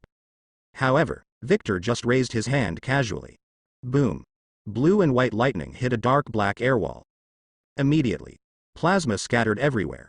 At the same time, Enel in the sanctuary shrine opened his eyes. Enel notified Om, Gadaz, Shura, and Shadeli using radio waves. Soon, the priest troops gathered. At the same time, Gonfoer also noticed the situation, and quickly went to investigate the situation near the island of the gods. Go and arrest everyone on the island. At this moment, Victor gave the order. Yes. After Wright and others landed on the island, they quickly took action. Click. Click. Click. At this moment, thunderbolts fell from the sky and struck at the leader, Victor. Victor raised his hand to block the attack. At this time, the last thunderbolt turned into a person. The surrounding Marines looked at the person coming. Logia Thunder Fruit ability user. The man wears a white headscarf with long earlobes and earrings. The upper body is bare, the lower body is wearing knickerbockers, and the feet are bare with rings on the toes. There is a thunder drum on the back, a gold ring on the hand, and a golden staff in his hand. Immediately after Enel appeared, he hit Victor hard with the golden rod in his hand. As soon as he sensed Victor's breath, he sensed the danger. Even a frightening breath. It's like a wolf meets a tiger. That is the fear from the heart. However, what a proud person Enel is. He is a god. The gods should not be afraid. He should be omnipotent, so, he took the initiative to challenge Victor. However, Victor didn't dodge, just raised his hand, blocking Enel's attack. When Enel's golden rod hit Victor's arm with a metallic clang. At the same time, Enel frowned at the strength from the feedback. Pain. How can that be? He is God. How could God feel pain? Ever since he ate the god fruit, and gained the power of a god, he has never been injured. Just when Enel was suspicious, his pupils constrict, and he disappears. Boom. The instant he disappeared, Victor punched out. The force of the left fist hit the forest on the island, plowing a road in the forest. Wherever the punch passed, the flowers, plants and trees disappeared. Sense of oppression, unprecedented oppression. A drop of cold sweat fell on Enel's forehead. Ever since he got the Shanglei fruit, he thought he was invincible. No one, not even the gods of Sky Island, could last a round in front of him. However, the man in front of him gave him a feeling that he would kill him at any time. My heartbeat couldn't be suppressed. Plop plop plop plop. Jump faster and faster. Your heart is beating fast, are you afraid? Victor looked at Enel expressionlessly and asked. Enel didn't answer. He set up the driving, and the thunder drum behind him had a surge of electricity. Use your strongest moves to attack. At this moment, Victor hooked his fingers towards Enel. Enel gritted his teeth, sensing the slight. Victor's attitude made Enel very angry. 200 million volts? Thor. Enel is no nonsense. Since Victor wants to court death, he will accompany him. Enel releases all the 200 million volts of lightning in his body, and surrounds himself with all the released lightning, thereby transforming into the appearance of a giant thunder god. This is Enel's strongest move, and its attack power should not be underestimated. This trick, I almost forgot. Victor remembered. Now Enel's arc proverbs have not been completed yet, so that Rei Ying has not been developed yet. Lei Ying needs to use the wide area thundercloud created by the arc proverbs to release the thunder and lightning he created, thereby stimulating the thundercloud to turn it into a huge spherical black cloud. The appearance is similar to ball lightning, and its interior is full of amazing airflow and current. Finally, the black ball thundercloud will drop from the sky. The moment it falls, a powerful thunderbolt will erupt and destroy all the targets within the attack range. In the blink of an eye, a cloud island will be reduced to dust. The people of the country are wiped out. Die. After transforming into Thor, the ferocious Thor blasted the strongest blow at Victor. Victor, however, remained motionless. I saw Victor raised his hand. Thor slammed a palm, but was blocked by Victor. Boom. The whole island seemed to be trembling, and the resulting airwaves knocked back the trees on the whole island. Only behind Victor, the wind and the sea are calm. There is not even a ripple on the sea. It was as if there was an invisible wall in front of Victor. At this moment, Enel's eyes widened and he looked at Victor in disbelief. How is this possible? Just when Enel was stunned, Victor's mouth curled into a smile. In an instant, a shockwave exploded from Victor's palm. Boom. The shockwave hits Enel. This time it was no ordinary punch. Instead, armament hockey releases. Enel was sent flying by Victor. Boom. Enel's body was like a cannonball, smashing into the mountain. Puff. Enel spat out a mouthful of blood. When the smoke cleared, Enel was covered in blood all over his body. For the first time in his life, he was beaten so badly. Seniors are really strong. Wright looks at Victor. Victor looked at the priests. Gadaz and the others were all trembling. The god, in their eyes, was actually vulnerable in front of Victor. At this time, Victor walked towards Enel step by step. Enel held the golden rod and was about to attack Victor. Sudden. Victor transformed. A huge titan appeared in front of Enel. In front of the titans, Enel's Thor, just now is so small. Could it be that this Qinghai talent is a true god? Gadaz and others looked dull. At this time, Victor's body shone with golden light, and the runes on his body also turned golden. Like a god. Boom. After one blow. The island of the gods seemed to have experienced an earthquake. The ground was torn apart. Apart from hundreds of large cracks, there were also densely packed small cracks like spiderwebs. Enel fell to the ground. Victor maintained his titan form, looking at and other priests. The priests immediately prostrated themselves on the ground. Then, Victor glanced at Gamfer. Gamfer's heart trembled, and he almost fell off his horse. Hey. Victor smiled, then changed back into human form. At this time, a group of people were rushing towards the island of gods. The people who came here were the natives of Gaia Island, Sandia people. Their ancestors originally lived on Gaia Island in Qinghai. 400 years ago, as part of Gaia Island was taken up into the sky by the soaring current, it was driven out of the homeland by the god of Sky Island 400 years ago. They are called gorillas, and have been fighting the Sky Islanders on Angel Island for 400 years. These people usually live in Cloud Shinobi Village. At this time, the person who took the lead was the War Ghost Vipa. The War Ghost Vipa, he is not only a Sandia warrior, but also a descendant of the Sandia warrior Karl Gala. All members of the tribe think that Vipa is as terrifying as a ghost. Vipa carries an incendiary cannon on his back, and besides that, he also uses a platoon patane weapon. The people behind Vipa are all Sandia warriors. Mantis Kamakili, Bram, etc. are the most loyal followers of Vipa. They have been monitoring the kingdom of God. And when they found the big ship from Qinghai, they immediately came to check the situation. However, when Vipa and others arrived at the scene, they found that the terrifying god had been defeated, and the priests and soldiers also knelt down and surrendered.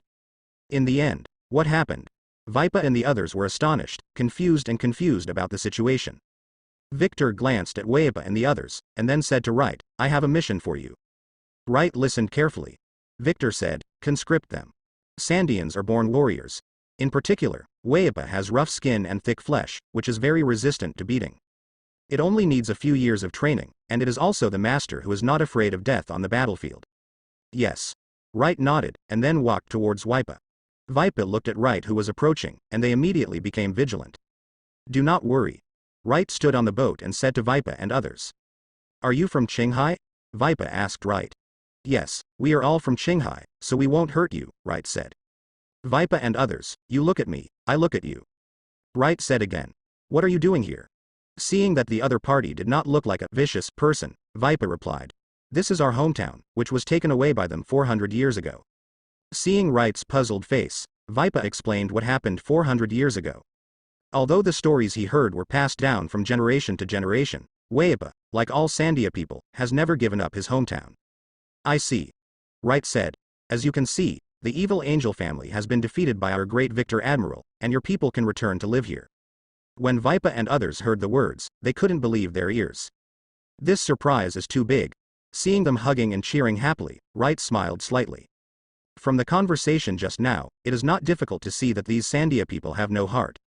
He is a very honest person. These people have a common problem. There is kindness for kindness, and there is revenge for revenge. Since Marine helped them regain their hometown, it is reasonable to join Marine and repay Marine. Although it took advantage of their weaknesses in character, Wright thought it was a good thing for them to join Marine. The righteous Marine, led by the great victor Admiral, defeated the evil kingdom of gods, rescued Gaia Island, and brought the Sandia people who lost their homes back to their homeland more than 400 years ago. It turned out perfectly. Wright will record this work in detail. Outside the chief's tent, Vipa and others are already changing into new military uniforms. Marine helped them regain their land, and they were willing to join Marine. The Sandia people repay kindness for kindness and revenge for revenge. What's more, Marine is really powerful. After Vipa and others settled down, Wright returned to Victor to report. Victor brought Wright and others to Shandora. Shandora, an ancient city that perished 800 years ago. Inside Shandorana, the clock tower and other objects are all made of gold. The legend is true. Golden City really exists. Wright was stunned by the scene in front of him. So did the accompanying Marine. They never thought there would be so much gold. Victor is not very interested in gold, he turned his attention to the historical text. For generations, the Sandians have guarded the stele that records the historical text of the ancient weapon, Poseidon. Victor found Roger's name on the stone tablet of the historical text. Victor smiled slightly, then raised his hand. His fingers were instantly entangled by armament hockey. See Circle Calendar 1514, Victor visited here. After Victor recorded his name on the stele, he snapped his fingers. Wright just woke up. He came to Victor and asked, "Senior, what should we do with the gold?" Victor said, "Take away part of the supplementary pension fund first, and get the rest later." Yes. Wright nodded. Hearing that Victor replenished the fund with these golds, he understood. It is impossible to hand over this batch of gold. Of course, Wright didn't want to hand it in either. If there is money left for Marine to spend, why should it be handed over to the world government? Isn't it good to improve Marine's benefits? See stone handcuffs, see stone shackles, iron chains tied to the body, and blindfolded eyes. Enel was tied up in the cabin and couldn't move. He felt powerless all over his body. "Where are people? Who's outside? I need to go to the bathroom." Enel shouted loudly, but the cabin was pitch black, and no one responded to Enel. "I don't know how long it has been." Enel noticed that the iron chain had been broken, but the handcuffs on his hands and the shackles on his feet were still there. Enel knew they sucked all the strength out of him. At this time, Enel was dragged by people. They washed his body roughly and took him off the boat. Sabodi Archipelago, inside Victor's villa. After Enel took off the blindfold, after a brief light adaptation, he could see the person sitting in front of him clearly. "Is the one who beat him?" At this time, Victor said, "Do you know why I didn't kill you?" Enel looked at Victor, shook his head, "I don't know." Victor said, "I heard from your men that you destroyed your hometown Burka." Enel didn't answer. There is no love without reason in this world, and there is no hate without reason. Of course, I'm not interested in your past, and you certainly don't want to talk about it with me. It's okay. I like to look to the future and talk about something of value. Victor said calmly. "What do you want to talk about?" Enel asked. He is now Victor's prodigal, his life and death are in Victor's hands. It reminded him of his parents. They violated the laws of Burka and were sentenced to Yunfaliu. And Enel has been shrouded in the shadow of death since he was a child, and he feels that his life will be taken away at any time. Therefore, Enel is very concerned about other people's opinions, for fear that they will harm him secretly. After obtaining the ability of the Thunder Fruit, Enel not only took revenge on Burka and destroyed Burka, but also monitored the entire Kingdom of God after seizing the Kingdom of God. Now, Victor has taken control of Enel's life, robbed him of his powers, and made Enel feel uneasy. You want to go back to the Infinite Land, and you want to block the God of the Infinite Land. However, your strength is too weak. If you want to become a god, you need great strength. What do you think? Victor asked Enel. Enel didn't hesitate, he nodded. In the past, he really thought he was omnipotent and a real god. However, after meeting Victor, Enel's self-confidence was shattered. The strong self-confidence that Shanglei Guo had built for Enel collapsed in an instant. Victor said, "I can give you strength to make you as strong as I am." "What about the conditions?" Enel asked. Victor said, "You need to be by my side and work for me for 10 years. Working for you." Enel frowned slightly. Victor said, "For 10 years, it's a good deal for you to rule the Infinite Land forever. What do you think?" 10 years. After thinking for a while, Enel said, "Okay, 10 years. Victor smiled and said, "Starting tomorrow, you will get real power." See Circle Calendar 1515. Marineford Town welcomed a new batch of students. Smoker was in the crowd, carrying a bag, walking towards the military academy. Freshman report. At this time, Smoker saw the registration sign for freshmen. The one holding the sign is a young man. Next to the young man was a table and 2 chairs. The tables and chairs were borrowed from nearby vendors, because there are still patterns of barbecue on the table. Smoker came to the registration point for freshmen. Freshman grade form. Application for joining the Blue Ocean Club. The rules of the Blue Ocean Club. Senior Victor's entrustment to freshmen. Senior Victor's quotations. Smoker frowned as he looked at the items on the table. "You are also a freshman." At this time, a girl said to Smoker. Smoker looked at the girl. The girl has light pink hair that is parted in the middle. "Hello. I am a freshman this year just like you." The girl introduced herself with a smile. "Hello, my name is Hina, and I am also a freshman." "Oh, hello," replied Smoker dumbly. "Do you also want to join the Blue Ocean Club?" Hina asked. Smoker scratched his head. "I don't know much about the Blue Ocean Society." "Really?" When Hina spoke, she had already picked up the paper and pen on the table. "I wanted to join a long time ago, but it's a pity that Grandpa didn't let me go to military school too early." Hina muttered, and then signed her name on the registration form for new students in the membership application form of the Blue Ocean Club. You should join. Blue Ocean will be a great organization, especially following Victor Admiral. Hina's eyes sparkled when he mentioned Victor. She adores Victor from the bottom of her heart. The development of Blue Ocean Club can be described as monopoly growth. If it is for justice, for destroying the pirate marine, then you must join the Blue Ocean Club. If it is to get promoted and make a fortune, then you must join the Blue Ocean Club. If it's because you admire Victor, then there's no reason to. Fill out the form and apply now. In short, the rapid development of Blue Ocean Club is astounding. Moreover, this cannot be intervened and prevented. Confused, Smoker also filled out the form and applied to join the Blue Ocean Club. Just a few days after joining, Smoker has a certain understanding of Blue Ocean Club. There are many activities in the Blue Ocean Club. For example, each member has the responsibility and obligation of fundraising. Most of the money raised is used for subsidies for retired Marines, disabled and killed Marines. In addition, as long as you join the Blue Ocean Club, it doesn't matter whether you know how to be a human being. As long as you perform well and have the strength to match, you will naturally be promoted. Smoker especially likes this. He is not very good at being a human being and easily conflicts with others. In the original plot, although Smoker has strong strength, he is a lone ranger who often does not obey the orders of his boss, which also makes his promotion difficult. If Aokiji hadn't helped Smoker, Smoker wouldn't have been able to become Vice Admiral at all. However, Smoker despises those classmates who get rich for promotion. They open their mouths and keep their mouths shut about which branch they want to go to in the future, which branch is easy to make money, and which position is lucrative. This Marine really sucks. It was unbelievable that he was in the company of these people.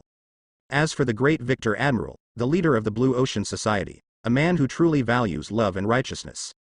Smoker has read many books by Victor and heard many stories about Victor. Among them is the story of Victor saving Zephyr. He doesn't hesitate to confront CP0 head-on, offend celestial dragons in the world government, and protect his teacher. This story is really exciting to hear. Smoker has also seen celestial dragons in arrogance. If it was him, would he really have the courage to do so? I heard that Victor would occasionally come to the military academy and occasionally invite military students to play in the villa. I really wonder what kind of person he is. See Circle Calendar 1515, the capital of Seven Waters. Iceberg merged 7 shipbuilding companies in the Seven Waters into the Carrera Corporation. However, the majority shareholder of Carrera is not Iceberg, nor is it Tom and Frankie.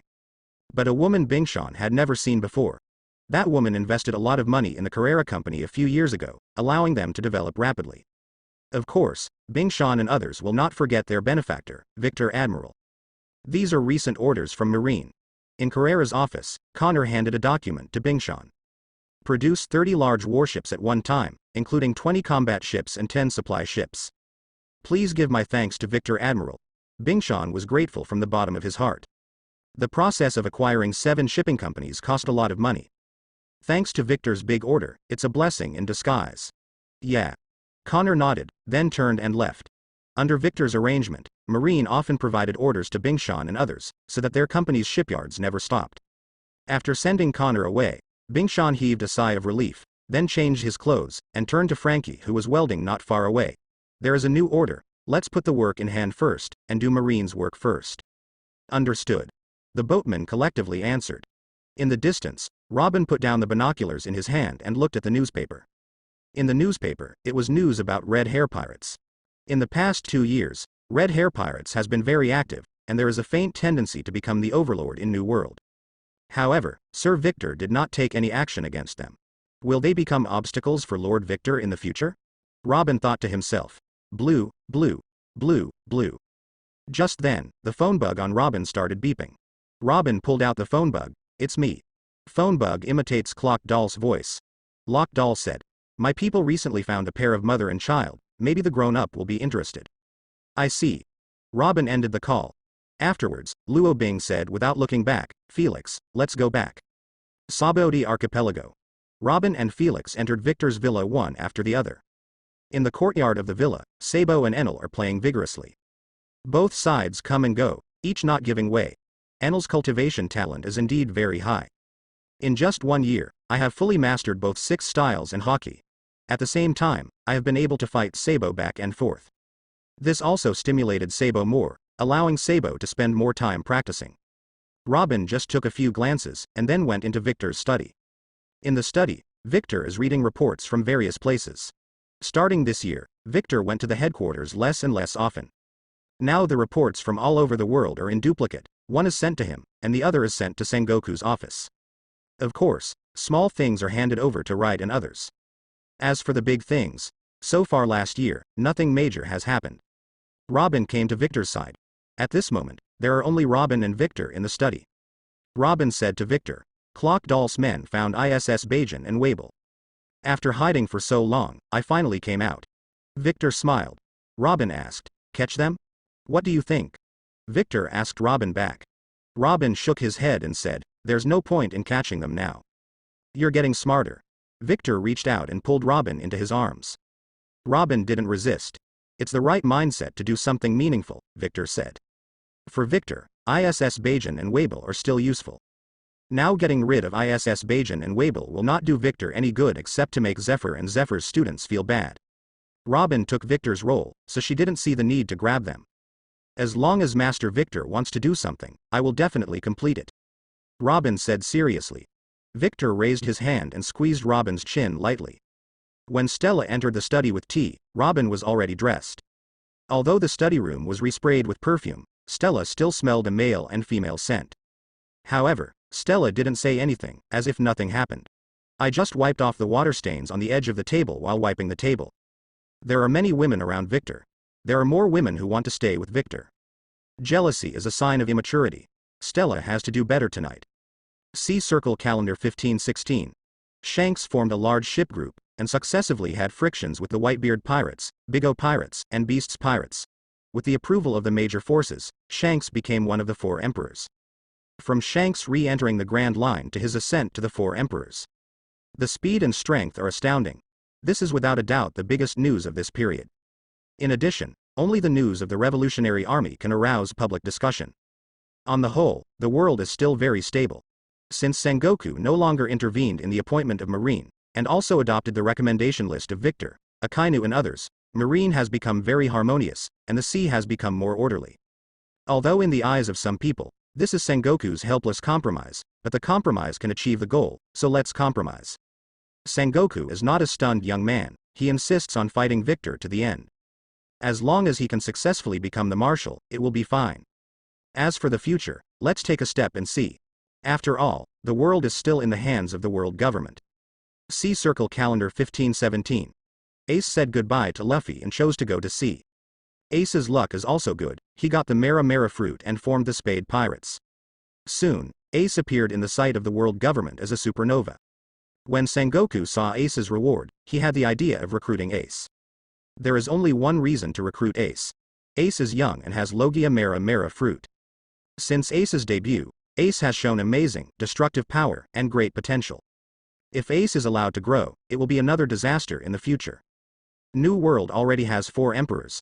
I don't want new monsters to appear again. Like Sengoku, the world government also saw the potential in Ace, so under the instruction of the world government, Sengoku was going to send someone to negotiate with Ace to make Ace a Shichibukai. However, Ace's rise to fame has exceeded Sengoku's expectations. See Circle Calendar 1518.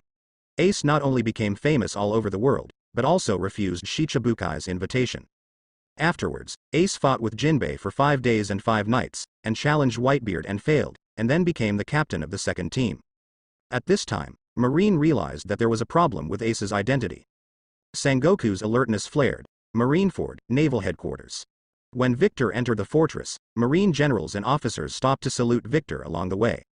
Victor also responded one by one. In recent years, the number of Victor's visits to Naval Headquarters has become less and less. Now within Marine, there is an overall understanding. There are 2 naval headquarters, one in Marineford and the other in Sabodi Archipelago.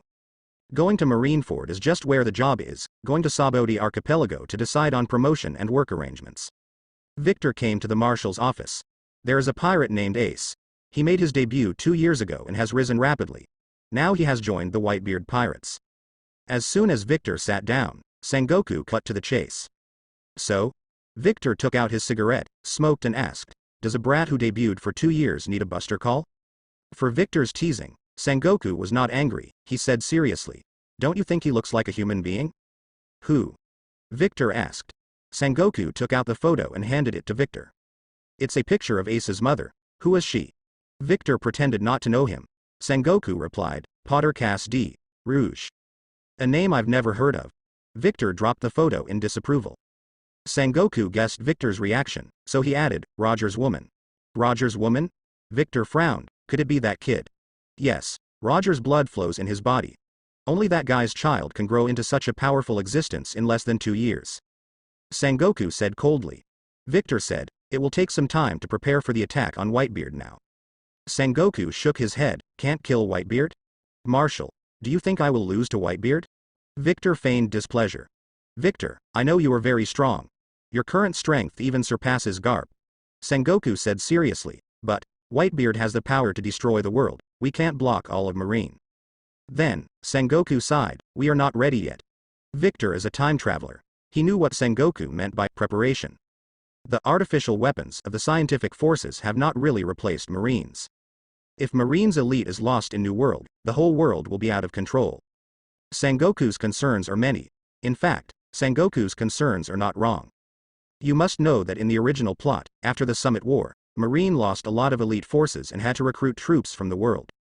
Although Whitebeard was successfully killed, it gave Blackbeard the opportunity to rise. This is something Sengoku doesn't want to see. Does Sengoku want to wipe out the 4 emperors? If he could, then he definitely wanted to. It just needs to be within the range he can accept. If the cost is too high, then Sengoku will not do it. What does the Marshal want me to do? Victor asked. Sengoku said, I know that you have been preparing for strength, constantly expanding the establishment of G1 and G5, and preparing for the new world. However, now is not the time. Sengoku said seriously, you will have the opportunity to show your abilities. Before that, I hope you can find a way to kill the seedlings of evil. Victor looked at Sengoku, then stubbed out the cigarette. I'll figure it out. Victor got up to leave. The information networks of Marine and world government are fully activated. Monitor the Whitebeard pirates all the way. Attack Whitebeard from Ace and get knocked down by Whitebeard again and again. Then Ace was adopted by Whitebeard as the adopted son and appointed as the captain of the second team. Both the world government and the Marine have first-hand information. However, both world government and Marine are on hold. Watching Ace, waves, on the sea. Under the banner of Whitebeard, Ace galloped across the sea, and his reward came to 500 million Baileys. The Marine and world government still haven't launched any action against Ace. Victor knew what Sengoku was doing.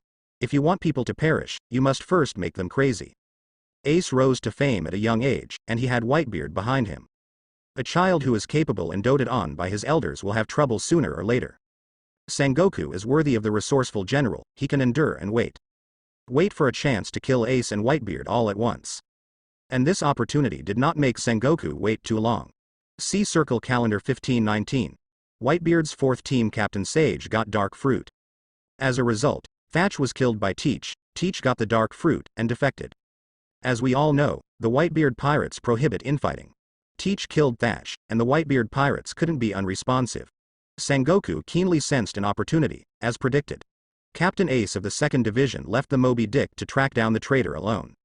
Still, Sengoku didn't make a move, because Sengoku knows now is not the time. Saboti Archipelago, inside Victor's villa. We need to receive a VIP today. Therefore, starting from the morning, the maids in the villa have been busy. They have to prepare today's ingredients to ensure that today's dishes are not only exquisite, but also delicious. At 6 o'clock in the evening, Akainu walked into the villa.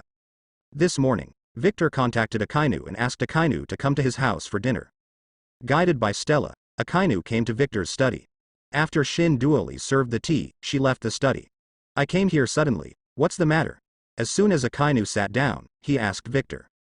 Victor said, have you heard of Firefist Ace? Akainu nodded. The supernova who debuted the year before last was invited by the world government, but I heard he rejected him. Yes. Victor threw Akainu a cigar, and he lit a cigarette himself. You specifically asked me to come here, is it just for him? Akainu asked with a frown, he thought Ace was just a small character. Call it a supernova. However, supernovae appear every year.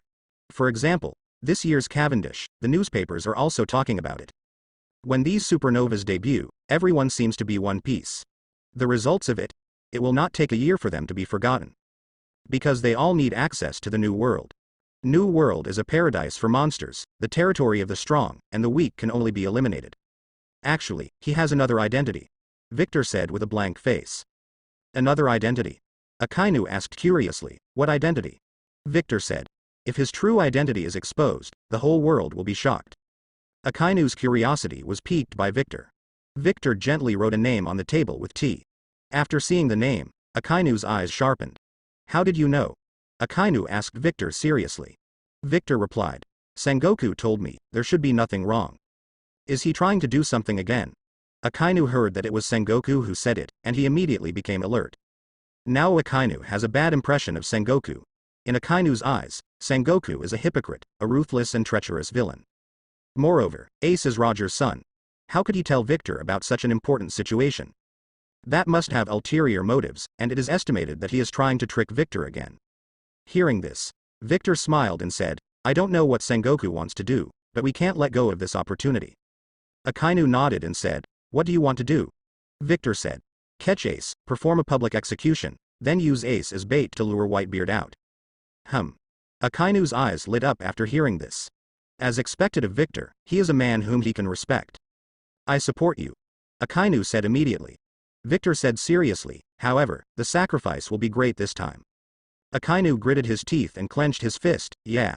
We are Marine, and while we are all ready to sacrifice for justice, but...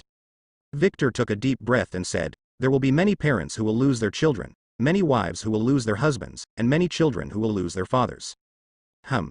Akainu closed his eyes. I know, I understand. However, for justice, for a clean sea, and for everyone to live happily. Victor said firmly, no matter how difficult it is, I will do it. Victor, I will always support you, Akainu said sincerely. For the blue and pure sea. Victor sticks out his fist. Akainu also stretched out his fist. For the blue and pure sea. Akainu said silently. Victor has decided to surprise the whole world. For Sengoku, this is definitely a shock. Victor never does anything bad. Killing Whitebeard is an opportunity to strengthen Marine. Get rid of Whitebeard and get Sengoku out. This is also in Victor's plan. However, it still needs to be well arranged. As for catching Ace, it was too easy for Victor. Of course, everything needs to be done in secret, and Sengoku can't mess it up. Ace doesn't know he's been tricked. Now Ace only wants to capture Teach, and bring him back to the Whitebeard pirates, in front of everyone on the Moby Dick, and let Teach pay for Thatch's life. That was the only thing he could do for Sage as a brother, as a friend. However, Teach's escaping speed was very fast, and Ace followed all the way from New World, but failed to catch up with Teach. At the same time, Teach has called himself Blackbeard, and he is still alone as he flees back to Paradise.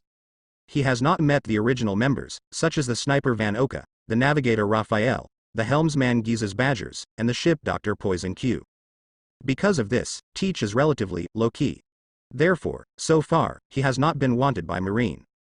In the original plot, after Blackbeard broke away from the Whitebeard pirates, he formed the Blackbeard pirates by himself and started a huge plan. The first step of his plan is to become the 7 warlords of the sea. The Blackbeard pirates are going to capture alive the captain of the Straw Hat crew, Monkey D. Luffy, who is in the limelight, and dedicate it to the world government, and then obtain the status of the 7 warlords of the sea. However, because he didn't recognize Luffy in Magic Valley Town, he burned, killed and looted in the Drum Kingdom and exposed his whereabouts, and instead captured Ace. And it all happened in 1520, a year later, when Luffy went to sea. At this moment, Teach is eating the food he snatched. He is going to travel all over the world. One is to avoid Whitebeard, and the other is to find a partner. As long as he is off the Grand Line, Whitebeard will have a hard time finding him. However, Teach didn't know that a group of people were looking for him. On the pier, 2 bounty hunters were looking around. They are the Loga brothers, employees of Barlock Studios. Today they received a fax from the president asking them to hunt down a man named Marshall Teach. There are no photos, only a portrait painted by someone. It has a rough appearance, thick hair on the body, a burly figure, and a few missing teeth. They looked, and finally their eyes fell on Blackbeard. Blackbeard also noticed that someone was staring at him, so he pretended to look back, and when he turned his head, he looked at the 2 bounty hunters out of the corner of his eye. The 2 bounty hunters immediately pretended to be looking around. Really poor acting. 2 little ones. However, Blackbeard did not appear to be out of the ordinary. There are a lot of people here now, it is not convenient for him to do it, he needs to wait until there are few people, and then kill those 2 guys. Soon, The passenger ship docked. Blackbeard boarded the boat with a backpack on his back like any other tourist. You go to inform the company, and I will follow him. The Logar brothers assigned tasks. The big brother was in charge of following Blackbeard, and the younger brother was in charge of reporting. Be careful. Brother Loga reminded. N. Loga big brother nodded, then followed Blackbeard and boarded the passenger ship. Lorgar big brother followed Blackbeard until he entered the cabin. However, as soon as Lorgar's big brother entered the cabin, he didn't see Blackbeard. Just as he was about to look for Blackbeard, a large hand stretched out from behind Lorgar. Then, there was only a click. Loga big brother's neck was broken. After Roja's brother reported the news, he also boarded the passenger ship. Suddenly, he felt smoke coming out of his chest. So, brother Luo Jia took out the necklace on his chest. The pendant of the necklace was made of hollowed-out silver, and there was a big brother's life card inside. Something happened to big brother. Brother Luo Jia immediately ran to the boat. Like the big brother, he ran into the cabin. Click. On Marius Island, a bounty hunter found the target. However, the target was very vigilant. He killed 2 bounty hunters and is now missing. Phone bug imitates clock doll's voice. After listening, Robin said, "Thank you." Then, Robin ended the call and walked into Victor's room from the balcony. Victor is reading magazines in bed. Robin came to Victor's side. After she lay down, she said to Victor, "Do you need to send more people to search? Change someone." Victor nodded and continued, "Look for another man named Lafitte. He used to be the security officer of West Blue. He became notorious there because of excessive violence and was deported." From Victor's point of view, Blackbeard is definitely going to be a lower-key, more stealthy operation. So, Victor tries to find Lafitte. Perhaps, the encounter between Blackbeard and Lafitte was destined. On the contrary, it doesn't matter if you don't meet it. Lafitte can also be regarded as a talent and can be earned under his command. Yes. Robin made a note. Okay, rest. Victor raised his hand and stroked Robin's smooth black hair. Robin lay in Victor's arms and fell asleep peacefully. In fact, bounty hunters aren't the only ones looking for Blackbeard. All the bosses of the underground world, as well as agents of the world government, are also looking for Blackbeard. Of course, this is all Victor's masterpiece. Victor asked Spandine to find someone, and Spandine naturally went all out. The same is true for Doflamingo and Tezzolo, each mobilizing their own resources to help Victor find someone. As a result, Blackbeard's life is not going well. Whitebeard really doesn't want to let me go? In less than a month, no matter where Blackbeard hid, as long as there were people, it seemed that someone was looking for him. Blackbeard thought it was Whitebeard who had sent for someone. In Blackbeard's view, Whitebeard is for real. Although this is also within his expectation, and Whitebeard does have this strength, the major forces are also willing to sell favors to him. But going on like this is not an option. You can't hide from people all the time. Blackbeard's goal is to find the right partner and build the Blackbeard Pirates. However, because of being followed, he is still a polished commander. 3 months passed. The people sent out to find Blackbeard, it can't be said that they found nothing. They did find Blackbeard several times, only to be discovered by Blackbeard. Blackbeard's observation hockey is strong, and he is keenly aware of the gaze observing him. Therefore, Blackbeard escaped again and again. However, while Blackbeard was not found, Blackbeard's key crew members were all found. Lafitte. Violent security officer at West Blue. Although Lafitte's combat strength is mediocre, Lafitte's talent cannot be highlighted by personal force. In the original plot, Lafitte mysteriously appeared in a meeting called by the government for Shichibukai, and asked Marshal Sengoku to ask Captain Blackbeard to join the 7 warlords of the sea. During the Summit War, the door of justice was also opened for the Straw Hats and the Blackbeard Pirates because he hypnosis Marine. It can be said that without Lafitte, Blackbeard wanted to capture Shichibukai, and wanted to capture the prisoners in Impel Down, it was almost possible. Unless, Blackbeard can find a replacement. At this time, Lafitte followed behind Robin, and he was escorted to Victor's study. Robin walked behind Victor. Lafitte recognized Victor immediately. He sees Victor looking at him. The moment their eyes met, Victor's eyes seemed to see through his body. Lafitte shivered subconsciously, and a sense of fear filled his heart. Like a mouse staring at a tiger. Feel like being slapped to death anytime. That small, humble feeling. Victor Admiral, I'm not wanted. Lafitte asked cautiously. Although he was deported, Lafitte did not degenerate into robbing houses and making a living by crime. Only a month ago, when he was boarding a cargo ship, he was suddenly beaten from behind with a sap. After waking up, he saw Robin, and Robin brought him to Victor. Victor said, "Uncuff his sea stone." Felix uncuffs Lafitte. Lafitte shook his hand and said, Master Victor, why did you invite me here? Victor said, there is a job I want to introduce to you. What job? Lafitte asked curiously. Victor said, Robin still lacks assistance, I hope you can assist her in her work. Huh? Lafitte looked at Robin in surprise. Victor asked, no problem. Lafitte nodded, no problem, of course no problem. Okay, you go out. After Victor finished speaking, Robin left with Lafitte and Felix. Leaving Victor's study, Lafitte was still full of doubts. He couldn't figure it out. What value is he really worth to make Victor reuse him? Although Robin is only a woman, Lafitte understands one thing. Being able to see Victor anytime and being so close to Victor. Robin's status next to Victor must not be low. Ace lay on the deck, snoring. In front of him, there was still a large plate of unfinished paella. He came out to find Blackbeard. However, he was slower than Blackbeard every time, and every time Blackbeard ran ahead of him. Although Ace has Blackbeard's lifecard fragments, he never catches up with Blackbeard. Hey.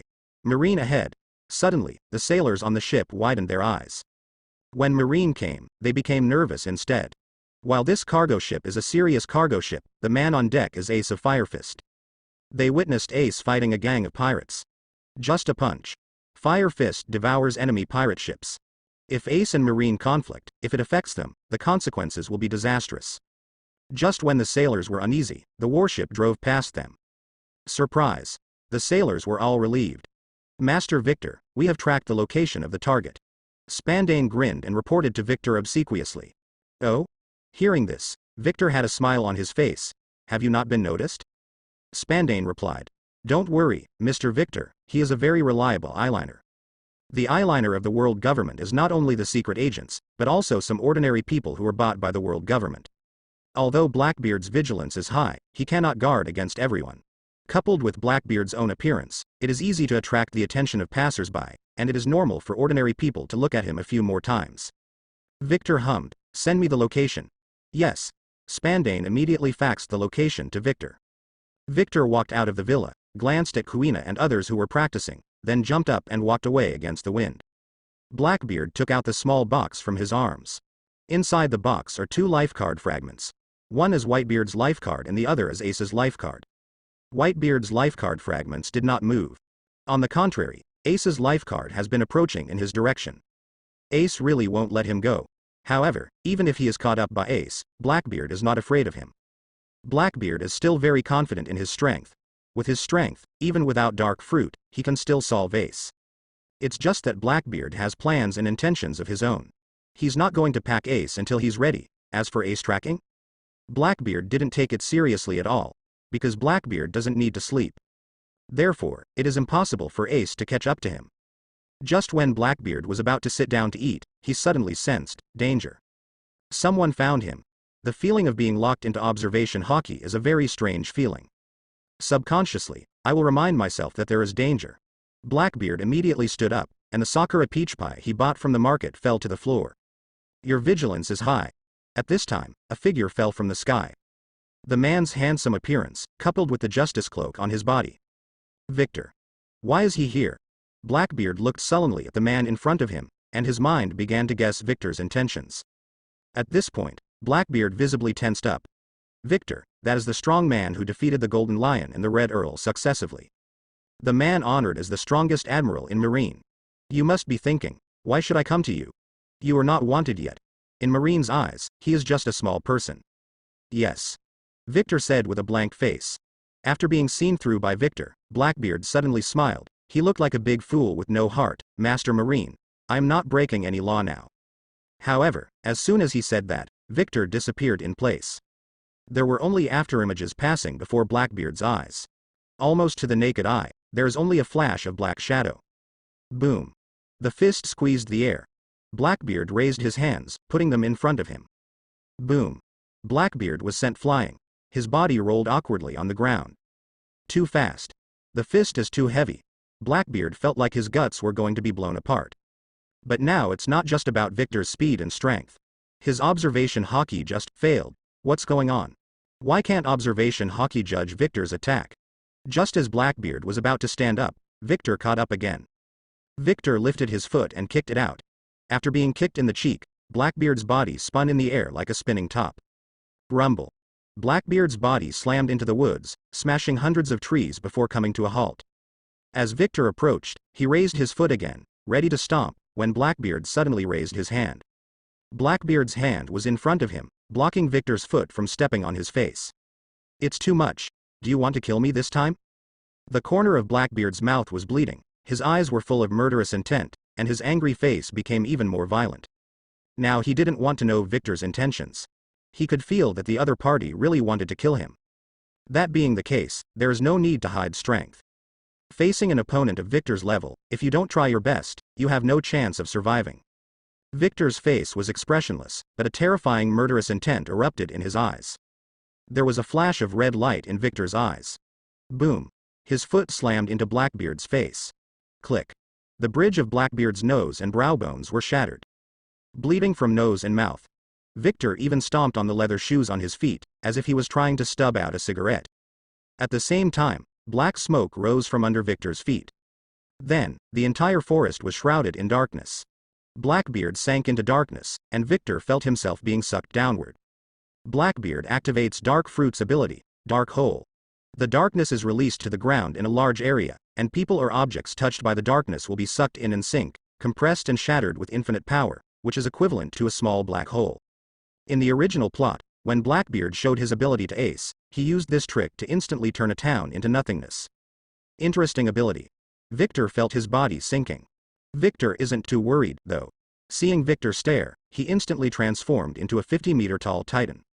The whole body of the Titan is covered with black lacquered armament hockey. Titan Nova. Victor gathered all his strength to launch a devastating attack. Because he stepped on Blackbeard's face with his feet and locked Blackbeard's position, Victor can attack Blackbeard's body. Boom. Victor's huge fist hit Blackbeard's body. However, isn't that dead yet? Vitality is really tenacious. Victor felt Blackbeard's heart beating. The blow just now did not kill Blackbeard. This has to do with Dark Fruit's ability to absorb damage. Of course, the main reason is that Blackbeard's body is really strong. Instead of continuing the attack, Victor gave Blackbeard the chance to rise from the ground. Victor is not worried about Blackbeard escaping because he cannot be elementalized. Thief, ha ha ha. A terrifying laugh came from Blackbeard's mouth, and he seemed to be a different person. His eyes were full of violence and cruelty. Victor watched Blackbeard's reaction. He was not surprised at all. Blackbeard is more than just an actor. Blackbeard has been lurking in the Whitebeard pirates for so many years. It's not difficult to show a naive attitude. The hard thing is to keep it like this all the time. We must know that the country is easy to change, and the nature is difficult to change. Blackbeard could show his weakness at any moment. There is only one way to solve it. That's true love. Blackbeard did, for a while, be kind and aloof. It was only after encountering the Dark Fruit that the greed in the body was activated. And Victor believes that Blackbeard's character is influenced by different souls. Good soul. Let Blackbeard fool Whitebeard, fool all the Whitebeard pirates. Only when the evil spirit took control of the body during the battle did Shanks notice something was wrong. And the truly evil souls have been waiting for their chance. See it? How powerful my strength is, I am invincible. Blackbeard was smoking black all over, and he was getting carried away. No matter how much damage is caused, he can use the ability of Dark Fruit to absorb all the damage.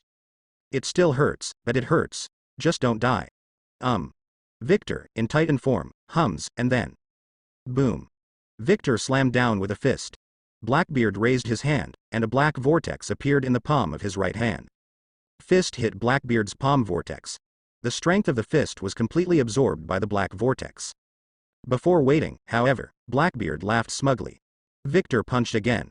The punch hit the ground, and the shockwave produced a large crater hundreds of meters deep on the ground.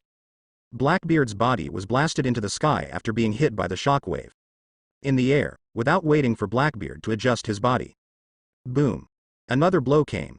The punch hit Blackbeard in the midriff. Puff. Blackbeard's throat was sweet, and a mouthful of blood spurted from his mouth. Boom. Blackbeard's body was embedded in the mountain. Cough, cough, cough. Blackbeard coughed and watched the Titan walking towards him. This bastard is too strong. Blackbeard gritted his teeth, his left hand was propped on the rock wall, and his body was pulled out of the mountain with great difficulty. At this time, Blackbeard's arrogance were gone. Fear instead. Victor was strong, stronger than Blackbeard imagined. Although Dark Fruit was able to absorb all the injuries on his body, Victor showed no signs of fatigue at all. Hateful. The last thing Blackbeard wants to do is fight against someone who is good at martial arts and hockey. Watch as black smoke billows from Blackbeard again. Victor said blankly, "It's been a long time since I played so much." As Blackbeard watched, Victor returned to human form. No, it should not be said to be a human form. I saw that Victor's appearance still changed. He was bare-chested, with golden runes all over his body, like a god. Awaken. Blackbeard stared at Victor dumbfounded. Zone Human Fruit Titan form awakening is not as rare as Zone Human Fruit Nika form.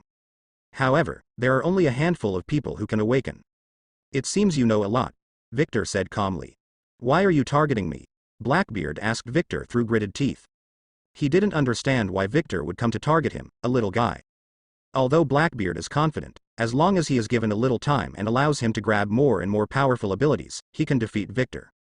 I can see the future, you in the future, Victor said blankly, it will cause me some trouble. What? Blackbeard was taken aback when he heard that, but he didn't doubt Victor's words. So that's how it is. Blackbeard let out a miserable laugh, and immediately, his hands were clasped, and the black smoke on his body became thicker and thicker. Soon, the sky above the entire island was shrouded in darkness. Even the light is completely swallowed by the darkness. Since this is the case, then I can't be killed by you. I still have a lot of things to do. Thief, ha ha ha. Blackbeard laughed, ready to die. He knew Victor was strong. However, he is not without reliance. Dark Fruit's attack power is indeed not strong, but he can seal the abilities of capable users. As long as you can lock Victor. While Blackbeard was thinking about how to deal with Victor. Victor's left and right hands each hold a blue knife. Afterwards, armament hockey wraps around the blade. Do you know the characteristics of Zone's awakening? As soon as Victor finished speaking, he stepped out. Call out. Victor disappeared before Blackbeard's eyes. Faster than just now. Blackbeard can only see points of light. This is not the scariest thing. The scariest thing is that Blackbeard's observation hockey is out of order again. Unable to sense and lock on to Victor. Victor flung his arms, not even a speck of bloodline on his knives. Blackbeard felt no pain either, however, this is only temporary. What? With a scream, a cross of blood spattered from Blackbeard's chest. The speed of the knife was too fast, cutting through the skin, muscles, blood vessels, nerves, and cells. There is the will of the animal in the zone fruit, and this will can give life to the dead thing when it enters the dead thing, just like Charlotte Linlin made homies. And Vegapunk discovered the self-will of the zone fruit, and tried to make it enter the dead matter, and then developed the technology of feeding devil fruit to objects. A dead thing has no soul, and the will of the zone fruit enters it, and it is the only ruler. But people are different. After eating the zone fruit, there will be two wills in the body. One is the will of the animal, and the other is the will of the capable person. Two wills coexist, and no one can do it without anyone, and the capable person must obtain the approval of the animal's will if he wants to use the fruit to become stronger. This process of recognition is awakening. It's not just about getting stronger physically, getting stronger, recovering and getting stronger. That's what really puts me in the power of a god. Victor's mouth curled up in a smug smile. Is Blackbeard strong? At least the current Blackbeard must not be said to be weak. He looks funny and arrogant, and in the original plot, he was easily beaten by Whitebeard. Even being burned by the flames of Ace, the ground rolled. But Blackbeard stood up again and again. Blackbeard is not King Luffy. Without the aura of the protagonist, it is impossible to do infinite sit-ups. Although Dark Fruit's ability is heaven-defying, it also needs a strong body as a foundation. Otherwise, there is no chance to use the ability to absorb damage. Only, Blackbeard was really too weak in front of Victor. Although Blackbeard's body is strong, his attack power is too weak. Without Shock Fruit to increase the destructive power, he could only be beaten in front of Victor. Especially the Titan Awakening. Victor's speed, strength, and recovery ability are not just a substantial improvement that can be described. Ace followed Blackbeard all the way. Suddenly, Ace notices that Blackbeard is not moving, and that the life card has shrunk. Although unusual, Ace quickly caught up to Blackbeard's position. At this time, Ace saw Blackbeard lying on the ground, motionless. Blackbeard had blood all over his face and cuts all over his body. In addition to the knife wound, the skin of the body was also oozing blood. Appears to have suffered serious internal injuries. So what happened? Ace looked at Blackbeard, who was dying, as if he would die at any moment, and the anger in his heart suddenly disappeared. Ding. At this time, Ace heard the sound of a lighter. Ace looked for his reputation and saw a man behind a tree. Marine's white cloak. It's Marine, Could it be that Blackbeard was defeated by that Marine? Ace clenched his fists. Although Ace wants to bring Blackbeard back to deal with it, Ace absolutely does not accept Marine interfering with the white group. You beat him like this? Ace looked at the big tree and asked coldly. Victor walked out from behind the big tree with a cigarette in his mouth, and he looked at Ace. It's you. Why are you here? Ace's first reaction when he saw Victor was shock. Since joining the Whitebeard pirates, Ace has become even more aggressive. During the days of galloping at sea, Ace didn't know how to write when he was afraid of words. However, Ace is not without fear. To be exact, Whitebeard et al. Repeatedly reminded him. Never mess with Marine. Especially Marine Admiral Victor. I'm Marine. You are a pirate. Why do you think I'm here? Victor said calmly. Ace's face was serious, and he said, Dad, they all say you are strong. Victor hummed, what else? When he asked me to meet you, I must hide away. Ace clenched his fists. His reaction to Victor appearing in front of him was just shock, not fear. As expected of a man with the blood of One Piece flowing in his body. Ace said seriously, but, I want to beat you. Victor smoked a cigarette. Is there anything else you want to say? Ace snorted coldly. He felt that he was underestimated. Although it is said that you are strong, I don't believe it. Say it. Ace turned his arm into a huge flame with super high temperature, then extended his arm and punched Victor with a fist of flame. It's fast, has a lot of range, and packs a punch. This is Ace's most common move, capable of sinking 5 ships with one punch. A huge flaming fist blasted out, pounced directly on Victor. However, Victor just raised his hand. The palms are aimed forward. Boom. The flaming fist seemed to hit a wall of air. The flaming fists flew in all directions. A blow failed. Ace frowned. Firefly Fire Dharma. Ace used his hands to create many firefly-like glowing small balls of fire. The small fireballs floated around Victor, and finally all gathered on Victor, and then exploded in one breath. Under normal circumstances, this move can cause huge damage to the enemy. The smoke cleared. Not even a little dust fell on Victor. Looking at the man covered with armament hockey, it looks like he is wearing a set of black armor. Couldn't his attack even break the enemy's defense? Ace frowned. Do you want to keep trying? Victor said with a blank face. Great Flame Precept, Emperor Yan. I saw that Ace first created several circles of huge spiral flames, and released the Great Flame Ring. The resulting flames gathered into a sun-like fireball, ready to be thrown at Victor. This move is powerful enough to destroy a city. However, Victor suddenly disappeared. Boom. Victor's heavy punch landed Ace in the stomach. Ace's pupils contracted, and his whole body curled up like a cooked shrimp. Fancy attack. Do you think I'm one of those brats? Victor said jokingly. Just a punch. Ace felt like his internal organs were about to shatter. Victor is too strong. It was like meeting Whitebeard for the first time. Whitebeard hit him like a grown man would hit a baby. Ace's seemingly gorgeous attack has no effect in front of Whitebeard. I thought I had grown a lot and become stronger. However, Victor easily made Ace doubt his life. Do you still want to fight? Victor asks Ace. Without waiting for Ace to answer, boom. Victor threw another punch. Armament hockey shock. Ace gritted his teeth and avoided, but the moment he avoided, Victor appeared in front of him again. His speed is too fast. Boom. Victor raised his hand and slapped Ace on the face. Ace was sent flying with a slap, and his body broke hundreds of trees in a row before barely stopping. Ace struggled to get up. He shook his head and looked towards the sky. Boom. Titan swoops from the sky. Ace gritted his teeth and dodged urgently. Boom. Victor's fist hit the ground, and the whole island trembled. Powerful power poured into the earth, like a torrent, ravaging the entire island. After a few seconds, boom, boom, boom, many flame fountains appeared on the earth. It's an underground volcano. Victor's armament hockey poured into the ground, breaking through the depths of the island and activating the subterranean volcano. Ace now stares at Victor with monster eyes. Fear. Unfathomable. I have no idea how big the difference is. As if the other party's random blow could kill him. This is Ace's assessment of Victor's strength. You seem scared? Victor asked Ace calmly. You can't win. Ace kept reminding him in his mind. The strength gap is really too big. Desperate suffocation. No wonder Teach hurts so badly. Just as Ace was thinking about the countermeasures, the runes on Victor's body turned fiery red, and flames ignited on Victor's body. Flame Titan form. Titans can control the elements, and more than just control the elements. The skin of a Titan is not only tough and hard to hurt, especially after awakening and becoming a real Titan god, it can also possess terrifying elemental resistance. That is to say, Ace's flame couldn't even scrape him. As predicted, Ace watched Victor's body continue to be burned by flames, but nothing happened. Finally desperate, Victor punched Ace in the face, knocking Ace to the ground. This time, Ace never got up again. His will was completely broken. The gap in strength is huge. That is an insurmountable moat. Morgans looked at Robin beside him. He is looking forward to what surprise Robin will bring him this time. Get the news out. Robin took out the note and handed it to Morgans. Morgan's eyes widened after reading the contents of the note. This is too messy. Morgans couldn't hide the shock on his face.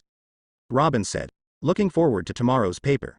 With that, Robin turned and left, leaving Morgans with a shocked look on his face. It's crazy, Morgans muttered to himself. With his knowledge of the Whitebeard pirates, Whitebeard will certainly not sit idly by. Whitebeard, that is the strongest man in the world. Whitebeard if shot. What a mess this world will be. The next morning, Saboti Archipelago, inside Victor's villa. Sengoku, led by Stella, rushed into Victor's study. Victor was chatting with Wright about some pension and benefit increases. Sengoku had a newspaper in his hand. There was a snap. The newspaper was slapped heavily on Victor's desktop. What do you want to do? Sengoku confronts Victor. The news in the newspaper was that Fire Fist Ace had been arrested and was about to be publicly executed. Sengoku was never notified of this. It doesn't even count as cutting first and then playing.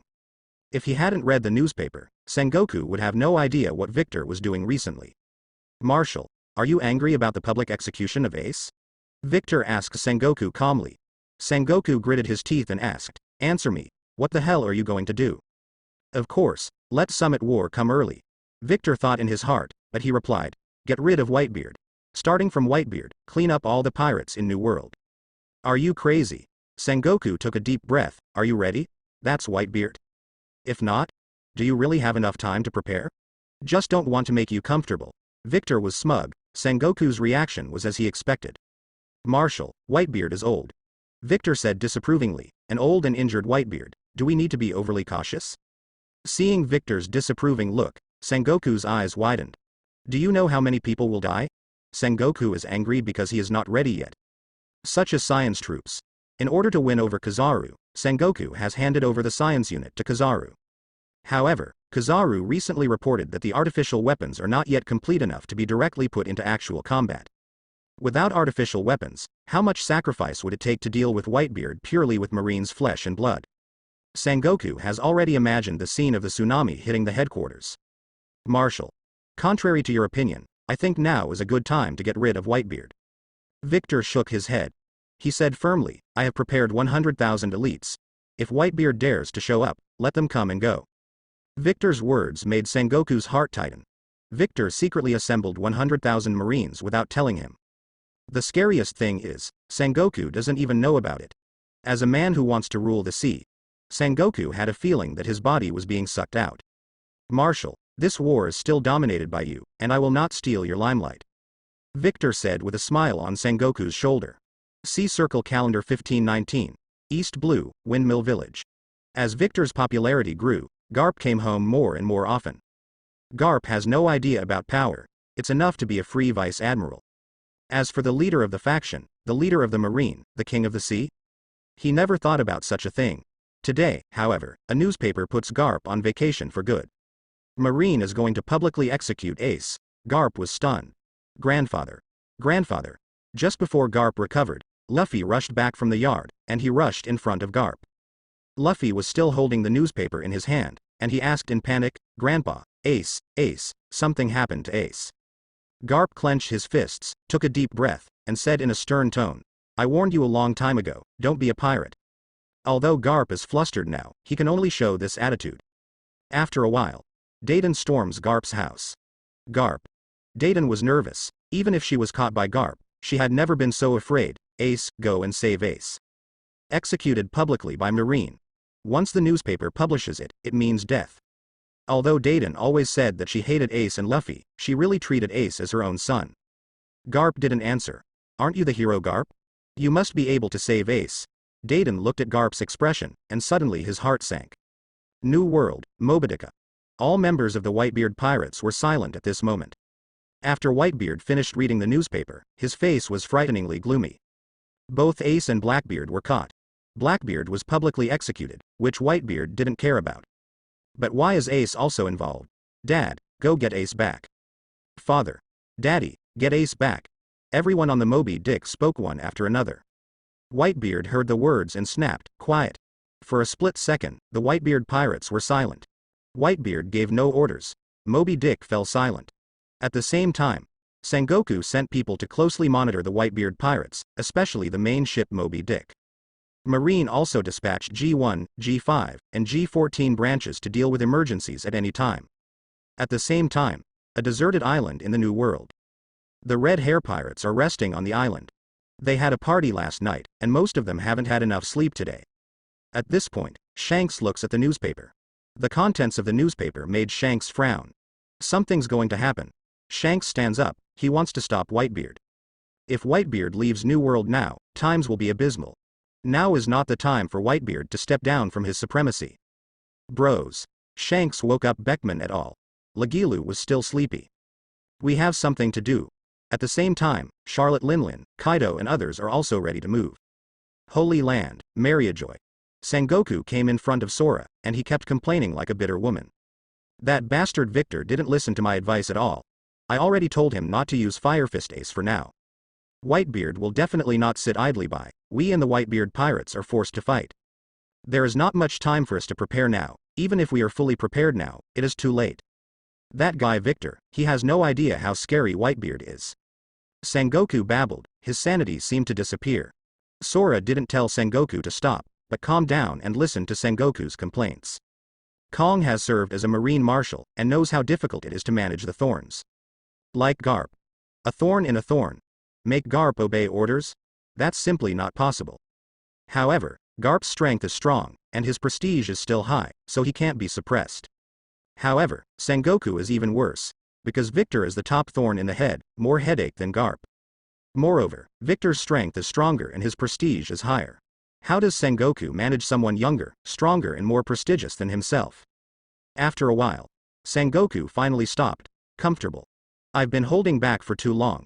Sora looked at Sengoku and said, now that Victor has been revealed, get ready for Whitebeard. If only Kuzan was still around. Sengoku shook his head. Aokiji's ability to restrain the tsunami. As long as the ocean is frozen, the tsunami cannot do much damage to naval headquarters. Otherwise, Sengoku would want to break his head and couldn't figure out how to deal with the tsunami. Like Sengoku can't figure out how to deal with Golden Lion's island bombing. There is no way to prevent it. Therefore, Sengoku tries not to provoke these monsters as much as possible.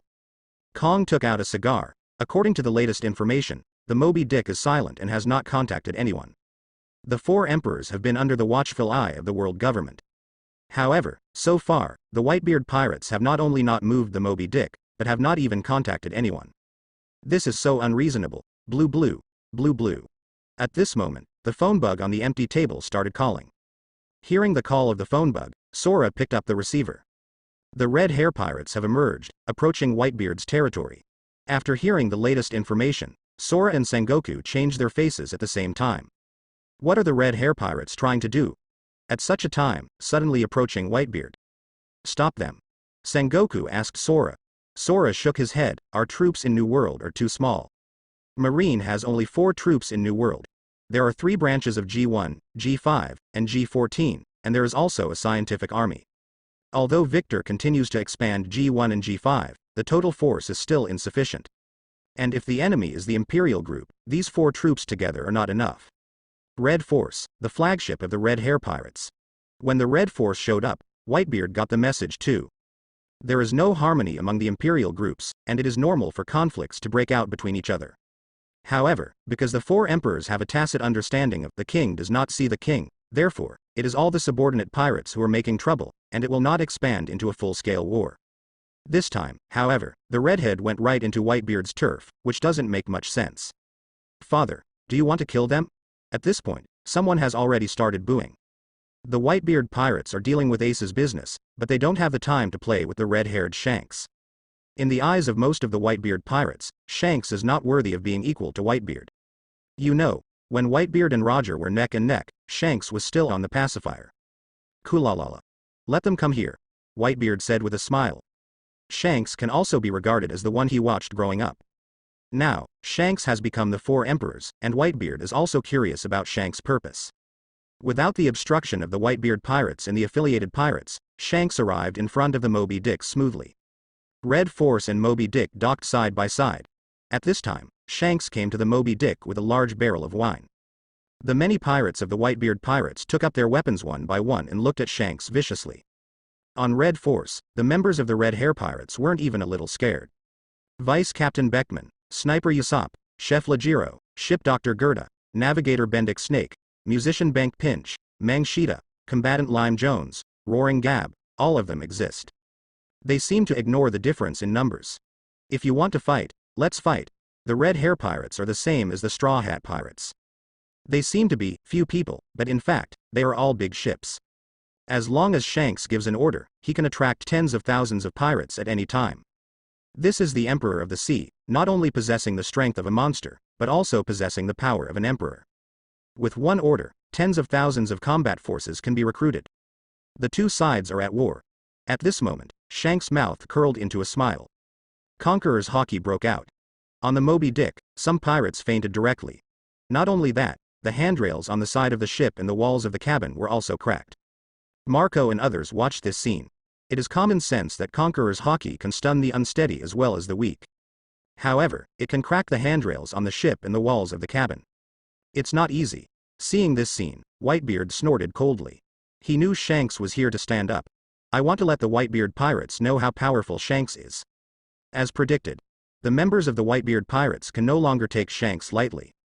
Shanks came up to Whitebeard, who put down his drink. At Whitebeard's behest, Marco immediately sent for a glass of wine. Where's your hand? At this point, Whitebeard noticed that Shanks' left hand was gone. I bet it on East Blue. Shanks to Whitebeard. It's really curious that a man like you can gamble a hand. As Whitebeard said, he drank the wine in one gulp. He had the same dream as the captain, Shanks said. Hearing Shanks mention Roger, Whitebeard is also surprised to learn that Luffy and Roger have the same dream. Meanwhile, Whitebeard wonders who Luffy really is. Whitebeard asked, "Is that what you came here to say?" Shanks replied, "I'm trying to stop you from saving people." "Humph.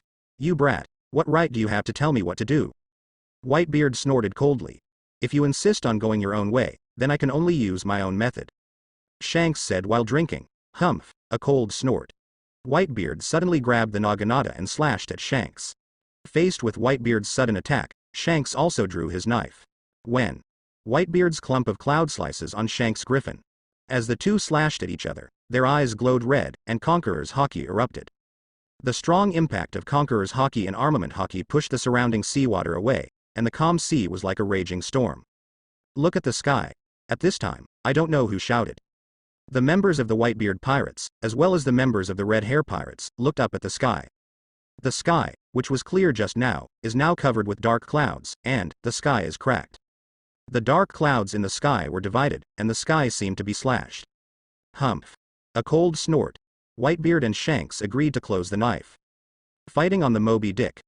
A stingy person like Whitebeard can't do such a prodigal thing. Shanks is here to persuade a fight rationally, not to fight, and after demonstrating his ability to persuade a fight, he is unwilling to escalate the conflict. "What are you doing here?" At this moment, Whitebeard asked. Shanks replied, "I advise you not to go to Marineford. If it's just for this matter, then you can go back." Whitebeard didn't have the slightest thought to consider. Shanks said, "Stay away from Marine as much as possible, and don't conflict with Marine. Mr. Roger has always warned us, and I believe you also have a deep understanding." "They captured my men," Whitebeard said fiercely. "Not everything needs to be resolved through war." What Shanks said was nonsense. With what Shanks can do, he can meet the 5 elders and communicate with the 5 elders face to face. Maybe there are other ways to solve it. Whitebeard didn't understand Shanks' methods. He sneered, "Are you asking me to beg Marine for mercy?" Shanks replied seriously, "Give me a little time, I will come to solve this matter." Kulalala. Whitebeard laughed, then looked at Shanks. "If Roger is still alive, then I will let him teach you how to survive at sea. The implication is, I don't believe your kid's nonsense. Let's go back." Whitebeard waved his hand. He didn't want to talk to Shanks anymore because it was just a waste of time. "I understand." Shanks stood up and left the Moby Dick. After returning to the boat, Shanks looked at Beckman and others. Looks like we're busy. Unable to persuade Whitebeard, Shanks can only use his own way to solve the problem this time. First, Shanks needs to talk to Kaido et al. Based on what Shanks knows about Kaido and others, Kaido and Charlotte Linlin will definitely take advantage of it. In the original plot, Kaido attacked Whitebeard, and Charlotte Linlin seized Whitebeard's territory. The conflict between Whitebeard and Shanks was being monitored by the Marine and world government. After Sengoku found out, his heart was complicated. If Whitebeard and Shanks can fight, it's over. The Whitebeard pirates won't be coming, at least in the short term. Sengoku can also set up the battlefield. However, now Whitebeard and Shanks have ended peacefully, which means that the combat power of the Whitebeard pirates has not been damaged. In short, you can't kill with a knife, you can only improve your own strength. So, Sengoku came to Egghead Island. Egghead Island is Vegapunk's laboratory base. The gate of Egghead Island is guarded by the garrison of the scientific force. Kizaru himself accompanied Sengoku. Behind the two, Stallo Berry, Zon Momomaru and others are on high alert. Dr. Vegapunk. At this moment, Sengoku called out towards the gate. Through the monitoring phone bug at the gate, you can directly talk to Vegapunk. Marshal Sengoku. What's the matter? The person responsible for talking to Sengoku is not Vegapunk himself, but his number 01 avatar, representing the righteous Sakamuni. I need your help, can your weapons be put into the battlefield? Sengoku asked. World government not only meets Vegapunk's money needs, but also comes with a lot of extra conditions. For example, neither the Marine nor the world government are allowed to enter Egghead Island without Vegapunk's permission. Egghead Island stores all the experimental data of Vegapunk. The world government is also worried that outsiders landing on the island will affect Vegapunk's experiments. Shakia said, the trial model of the pacifist has been completed, and the mass production has not yet been completed. Sengoku asked, how many pacifists are there now? Sakamuni replied, 10 units. Sengoku said, give it all to me, I need it. Sakamuni said, please wait a moment. For Sengoku's needs, Vegapunk is still easy to meet. Because in the eyes of Vegapunk, Sengoku is still a relatively good communicator. Moreover, they only ask for very weak chicken pacifists, not stronger serifs. Vegapunk has no reason not to say yes. The news that Sengoku is going to Egghead Island has reached Victor's ears. Victor is next to Sengoku and has a lot of eyeliner. The pacifist isn't in mass production yet. It seems that it can be mass produced at any time. As for Serif, it seems that it hasn't really taken shape yet. Victor knows that Vegapunk is a perfectionist. If the pacifist is not completed enough, he will never mass produce it. At this time, there was a knock on the door. It's Sabo. Sabo came in front of Victor. I need you to complete a mission. Victor said to Sabo. Sabo looked at Victor, and couldn't hide the excitement on his face. He has been cultivating since he was a child, and he has never gone out to perform missions. Seeing that Robin, Lu Chi, Hancock and others are doing meritorious service, Sabo is very anxious, and he also wants to prove his worth in front of Victor. Now it was finally his turn. I need you to go to the restricted area of the punk and bring back a man-made devil fruit.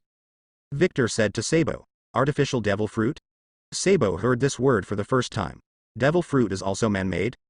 In fact, after Vegapunk entered the world government, he served as the director of the research institute for the restricted area of punk. Vegapunk once extracted Kaido's bloodline factor to make the first man-made devil fruit. The world government asked to hand over the fruit, but Vegapunk thought that the color of this artificial fruit did not match the color of Kaido's fish fruit phantom beast species blue dragon form, and refused on the grounds that the fruit was a failure, and sent it has been kept in the punk restricted area. Facts have proved that this man-made devil fruit has similar powers to the form of Yu fruit, phantom beast, and azure dragon. Currently only the color is different. Even a weak chicken like Momonosuke can use it to burn the Admiral green cow. According to Victor's instructions, Sabo successfully found the abandoned man-made devil fruit in the restricted area of the punk. Then, Sabo took it back to the Sabodi archipelago and handed it to Victor. Victor took Sabo to a deserted island. Eat it. Victor pointed to the pink artificial devil fruit and said. Oh. Sabo didn't hesitate, as long as it was something Victor asked him to do, he would do it. Watching Sabo eat the man-made devil fruit, Victor waits for Sabo's transformation. Take a look. Victor said to Sabo. Yeah. In front of Victor, Sabo turned into a pink dragon. Except for the different colors, the pink dragon in front of me is exactly the same as Kaido's transformed dragon. Sabo was on the ground, looking at his dragon claws excitedly. At this time, Victor said to Sabo, have you read the illustrated book of Yu fruit, phantom beast species, and blue dragon form? Sabo nodded seriously. Ability users in the form of Yu fruit, phantom beast species, and blue dragon can transform into dragons. At the same time, it has the ability to control fire, lightning, wind and so on. Sabo remembered how it was depicted in the illustrated book. Turning into the posture of a dragon in mythology, it can cause all kinds of super-scale attacks that change from heaven to earth. In the dragon form, the breath sometimes turns into a high heat flame that can burn up buildings, and sometimes becomes a sharp and powerful wind blade that can cut through the human body. The beast-like roar can be turned into a thunderous roar, turning its body to create a strong wind, causing countless tornadoes to cause large-scale damage.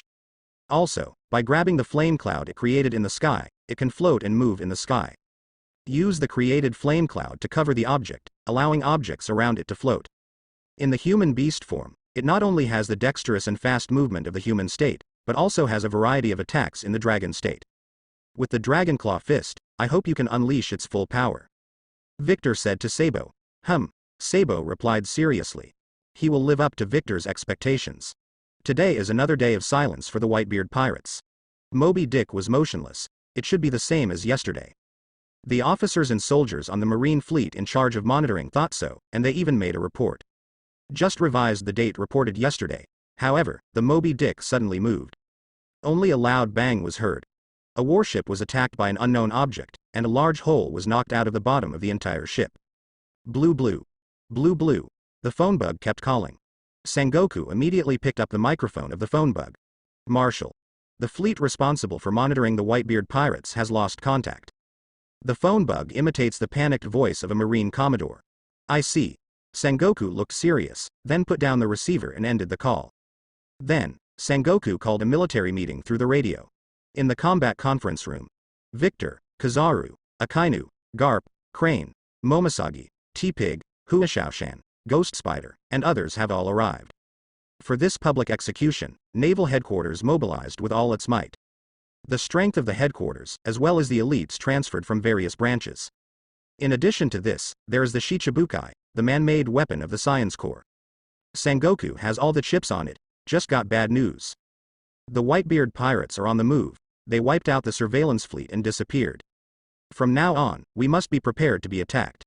Sengoku reminded everyone. Victor took out the cigarettes and distributed one to Akainu, one to Momoshagi, one to the T-Dolphin, one to Huashaoshan, and one to Ghost Spider. Victor and Akainu and others were smoking. Sengoku gritted his teeth and continued. This time, we must be especially prepared for the tsunami and be prepared to evacuate the headquarters at any time. Especially before the war, we need to evacuate the non-combatants in Marineford town. Understood. Shouted Victor. Understood. Akainu and others followed suit. The T-Dolphin looked around in embarrassment, and could only shout, understood. Garp looked at Victor, Akainu and others, and at Sengoku. Sengoku clenched his fists, veins popped up on his forehead, and he endured the anger in his stomach. The war hasn't started yet. One of the Shichibukai, Haishu Jinbei, was arrested. The reason for being arrested is simply because Jinbei refused to be an enemy of Whitebeard. Whitebeard protects the Fishmen Island. Therefore, in Jinbei's eyes, Whitebeard is like a benefactor. Jinbei was held in the cell of Impel Down LV6, and he was brutally tortured. Now Luffy is not out to sea. Even if Luffy goes to sea, there is no way to get in with Impel Down, let alone rescue Jinbei and others. However, Jinbei doesn't feel lonely because he lives with Ace. In the cell, not only Ace, but also Blackbeard. Blackbeard was dying. His hands and feet were bound in seastone handcuffs and ankle shackles. The current him can't escape the LV6 hell at all. At this time, some guards came over, they opened the cell door, and took Jinbei out of the cell. Where are you taking me? Jinbei asked suspiciously. The guards didn't answer him, but just took Jinbei away. Jinbei was taken to the interrogation room. The monitoring image bug in the interrogation room has been removed. After Jinbei sat down, after a while, Victor walked in. After Jinbei saw Victor, he couldn't believe his eyes. Why is Victor here? And why do you want to see yourself alone? Was it to make him attack Whitebeard? Must be so hungry. Jinbei thought in his heart that he had made the decision to sacrifice himself and not attack Whitebeard. As expected of a man from Murloc Street, Victor looked at Jinbei and praised. I'm not going to attack Whitebeard, you guys kill me. Jinbei said decisively. Who will the Fishmen Island go to when Whitebeard dies? Who will be the backer of the Fishmen Island? Charlotte Lin, Kaido, or Shanks? Victor asked calmly. Jinbei frowned. I didn't mean to create anxiety, but you should understand how the new world exists. All the pirates gathered in the Saboti archipelago, and then swarmed into the new world. The Fishmen Island is their only way. Without Whitebeard, who can the Fishmen Island count on? Charlotte Linlin is ungrateful, Kaido's territory is too far away from the Fishmen Island, and Shanks is even farther away. Even if he values love and righteousness, he is beyond reach. Victor asked himself and answered. Jinbei gritted his teeth and said, I said, even if I die, I will not attack Whitebeard. Victor took out a cigarette, smoked it and said, who said I want you to attack Whitebeard? Jinbei was confused. Isn't Marine asking Shichibukai to fight? And Jinbei just didn't want to participate in this battle, so he was imprisoned and impelled down. Victor said, let's make a deal. As long as you work for me for 5 years, within 5 years, I will guarantee the safety of the Fishmen Island. After 5 years, I will give the Fishmen Island a piece of land so that you can live with ordinary humans. The same, not only can enjoy the sun and air, but also have human rights. Without waiting for Jinbei to refuse, Victor said again, if you refuse, then there is no need for the Fishmen Island to exist. Victor believes that the most reliable relationship between people is value exchange. He believes that Jinbei will seriously think about the future. Jinbei is a man kidnapped by Jiri. He couldn't bear to see the Fishmen Island suffer. Therefore, Jinbei is willing to follow whoever can save the Fishmen Island. Whitebeard protected the Fishmen Island, and Jinbei turned to Whitebeard. After Whitebeard's death, Charlotte Linlin took over the Fishmen Island, and the Sun Pirates became affiliated with the Big O Pirates. Luffy helped the Fishmen Island, and Jinbei boarded Luffy's boat again. In short, as long as Victor can handle the Fishmen Island, he can handle Jinbei. Jinbei was sent back to the cell. Ace looked at Jinbei. Strangely, Jinbei was not tortured. You must know that Jinbei will be beaten every day. Seeing Ace's puzzled face, Jinbei hesitated for a moment, but did not say Victor's condition. Jinbei didn't speak, and Ace didn't ask. Blackbeard looked at the two who were silent, then silently lowered his head. His injuries were more serious than both of them had imagined. Being able to survive is already lucky. However, Blackbeard also understood that it was Victor who deliberately didn't kill him. If Victor tried to kill him, he would never live. Victor's strength is too strong. It is impossible to be Victor's opponent with dark fruit alone. If you give him some time to collect more and stronger powers, maybe he can win. Just now. How to escape from here? Blackbeard is desperate. Just as Ace expected. After Whitebeard decided to rescue Ace, Kaido decided to attack Whitebeard. Kaido and Whitebeard used to be companions, but their relationship was not good. Kaido recognized Whitebeard's strength, but he did not recognize Whitebeard's approach. Obviously already able to sit on the throne of Pirate King, but he still stands in front of the throne. Don't sit by yourself, don't let others sit. Therefore, Kaido decided to get rid of Whitebeard and let him rule the era. In order to target Whitebeard, Kaido can also be regarded as an all-out force.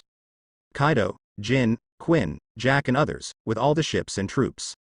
In this battle, Kaido just wants to win. As for Wano Kuni, let Kurozumi stay behind. However, just as Kaido and others left Wano Kuni and pursued Whitebeard with murderous intent, a ship stopped them ahead. It's the Red Force. Redhead. Kaido frowned. Before Jin and Quinn expressed their views, Jack yelled, "Brother, let me lead someone to kill him and cut off the red-haired head." Kaido ignored Jack and turned directly into a blue dragon. Kaido turned into a 100-meter-long blue dragon, drove the flame cloud, and came to the top of the Red Force. Shanks. Are you trying to start a war with me? Kaido confronts Shanks. Shanks said, Kaido, I'm just stopping you from doing something stupid. As soon as this remark came out, let alone Kaido, the Beast's pirates went straight to the friar. How dare they humiliate their eldest brother like this? Give me some face and go back. Shanks looked up at Kaido and said coldly. Kaido did not answer, but gave the answer with practical actions. I saw flames accumulating in Kaido's dragon's mouth. Hot interest. A mouthful of flame was directed at Red Force. However, Shanks drew Saber Griffin. Boom. The heat hit Griffin and exploded. However, the flames did not hurt Red Force at all. Shanks' armament hockey is like a wall, protecting the Red Force. How is this possible? Jack was dumbfounded. Jin was very calm. Quinn wasn't surprised either. The man opposite is Shanks the Redhead. It is not easy to become a man of 4 emperors. Shanks continued. If you really want to find someone to fight, then I will accompany you. Kaido looks at Shanks.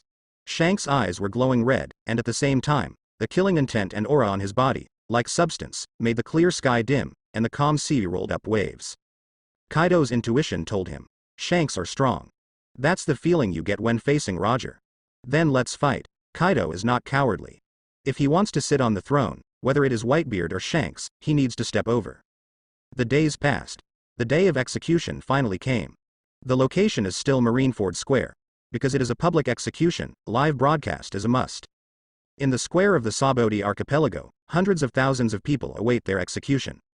With Whitebeard's defensive personality, Whitebeard and Marine will definitely clash. Now the streets and alleys are buzzing, and everyone is looking forward to the battle of the century between Marine and pirates. On the screen, Shichibukai appeared one after another. From left to right, there are Hawkeye Mihawk, Heavenly Yaksha Doflamingo, Empress Hancock, Gecko Moria, Shaq Lock Dar, Tyrant Bartholomew Kuma. This formation and aura are really scary enough. In addition, Naval Headquarters Titan Vice Admiral and Rear Admiral also stood in a row. On the platform above the execution platform, there were 3 chairs. Victor is sitting in Vice Admiral, and Kizaru and Akainu were sitting on the left and right sides of Victor. Around the execution platform, Naval Headquarters Vice Admiral and Rear Admiral gathered. The 100,000 elite Marines were divided into 10 squares and stood up. Every Marine is ready. Behind Marine, a large number of planks and foam have been prepared. At the same time, the fortress of the headquarters was also reinforced. This is for the tsunami. Sengoku stands in the center of the execution platform, and he is now the center of attention. Victor was smoking a cigarette, looking into the distance with a blank expression. Akainu was also smoking a cigar. Kizaru glanced around furtively. At this time, the fortress behind the execution platform was opened. Wearing seastone handcuffs, Ace came to the execution platform step by step under the escort of 2 sailors. Although Ace didn't want to kneel down, he couldn't help it. Under the strong pressure of the sea soldiers, Ace knelt on the execution platform. When Ace looked down, Rayleigh was a little dazed by the way he looked. He seemed to see Roger. Shaki looked at Rayleigh and asked, "What's wrong?" Rayleigh shook his head, then said, "Hope Whitebeard doesn't come here." Same as Shanks. Rayleigh didn't want Whitebeard to fight either, because they all know the prophecies of the Sea Kings. They came too early, the current king has not yet been born. If Whitebeard can't hold on to the times and let the times run wild, how will the times develop? Regardless of today's outcome, today's battle between Marine and Whitebeard will affect the development of the times. It may even have a huge impact.